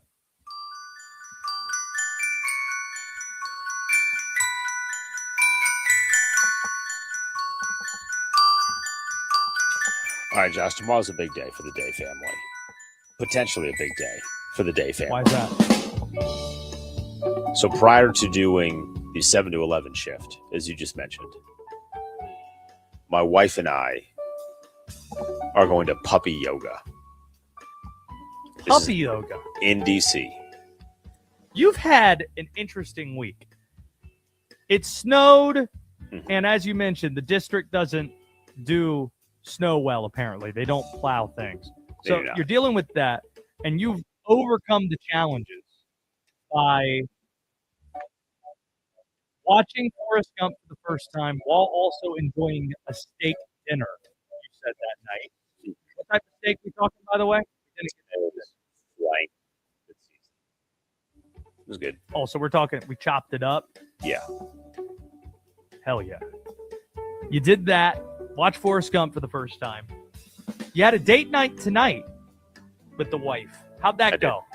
Went very well. Nice spot by the water. Good food. It's restaurant week in this area. So I went to a spot we would not normally go to because they had a good deal on a 3-course meal. So took advantage of that. Week? You guys don't have restaurant week down there? What the hell is that? Oh, you got to get restaurant week, King. You got to get restaurant week. It's where What is restaurant week? It's a week where all of the establishments, they put together a certain kind of menu at a favorable price to the consumer. It's an incentive for you to go try the restaurant. So, like, for example, we had a 3-course meal, each of us, for about $55. Now, I had This is a big city thing. This is DC. This is New York City, Chicago.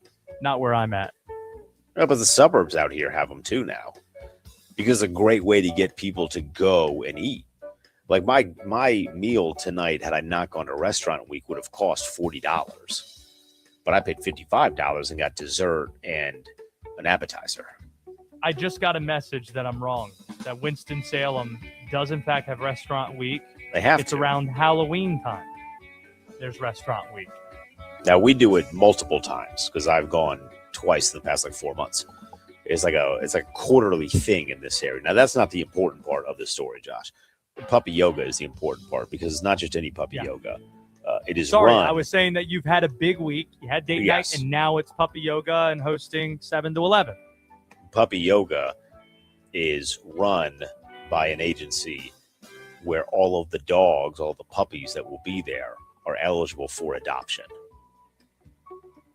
Ah, The expectation from half of the family, at least, is that there is going to be a new dog that will be joining the household soon. Now, to be fair, this is not like dad is against the dog. I'm open to the new dog, but there's a lot of pressure because you're walking in there. My wife had been to a puppy yoga 10 days ago, a week ago, something like that, and she found a dog that she loved. And that dog got adopted before we could put the application in to adopt the dog. We then also found out that the dog was a rat terrier. And look, man, our dog's 70 pounds. We like big dogs only here, all right? Get your weight up. Huh. I have a little dog. You gotta beef that dog up. How small is your dog? Little Willow is probably around 16 pounds. That's a very small dog. Cole would be nice, but I don't think that Willow would like Cole very much. He takes up a lot of space unknowingly. She plays in the big dog park. She used to have a greyhound that was her neighbor, and she was a greyhound at heart, playing with her neighbor. She might like Named Cole Pippin. because he's half Yeah. greyhound, so she might like him. But the expectation is that we are going to be starting the process of getting a new dog tomorrow. What's your draft criteria look like? Like, what are your needs? Got to be big. What do we? Okay, got to be big. This is great. Like, we're at the combine. We're looking at prospects. We are. You have your type. Got to be Adoption. That was important. Adopt, Yeah. don't shop. Gotta save a dog. Cole found on the side of the road. Now he lives here. Great life for him. So we selected that one. I don't have a preference on breed necessarily. The wife is a little bit more in charge of that. She is desperate for a golden retriever. I can't imagine a golden retriever is going to be there tomorrow. That's one of those where you got to shop for. But I'm pretty open. She knows what would work well with Cole. She's in it. She's in there. Okay. Well, we will hopefully get an update on that. You will Doggy tomorrow yoga. between 7 and 11. Well, there you go. Maybe I'll text around, see if my sources can break the news before you get on air at 7. I don't know. I'll go all Adam Schefter on this. Breaking. Got to turn off Wi-Fi on all my Inner Circles phones. Have a weird Verizon power outage again. Yeah. Fire it up. Go get my $20. And then you got Royal Rumble too.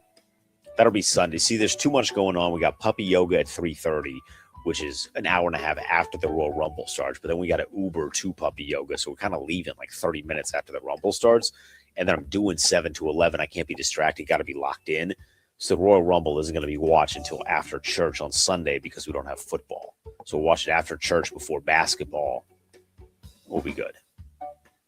Outstanding. The next time we all convene together, it's going to be Super Bowl week. It is. It's going to happen, and it's going to be Duke Carolina week. So I might text some of my Duke Carolina friends, see if they want to come on and hang out with us. Might see what Tyler Hansborough's up to. You going to wear a suit every day this week? We're on video now. No, I'm not going to do that. But just might shake some trees, see what happens to talk about the greatest rivalry in sports. Because I'm going to be obnoxious about that.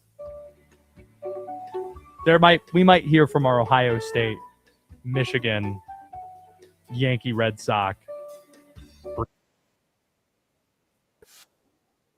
Given how obnoxious I have no problem being when it comes to the Duke Carolina rivalry being the greatest rivalry in sports. I'll make that clear. Okay. That's a wrap. Westwood One Sports Night with Mondo and D-Day and Scott Graham and myself, Josh Graham, and all those great callers during Free For All Friday. See ya, everybody. This is Westwood One Sports.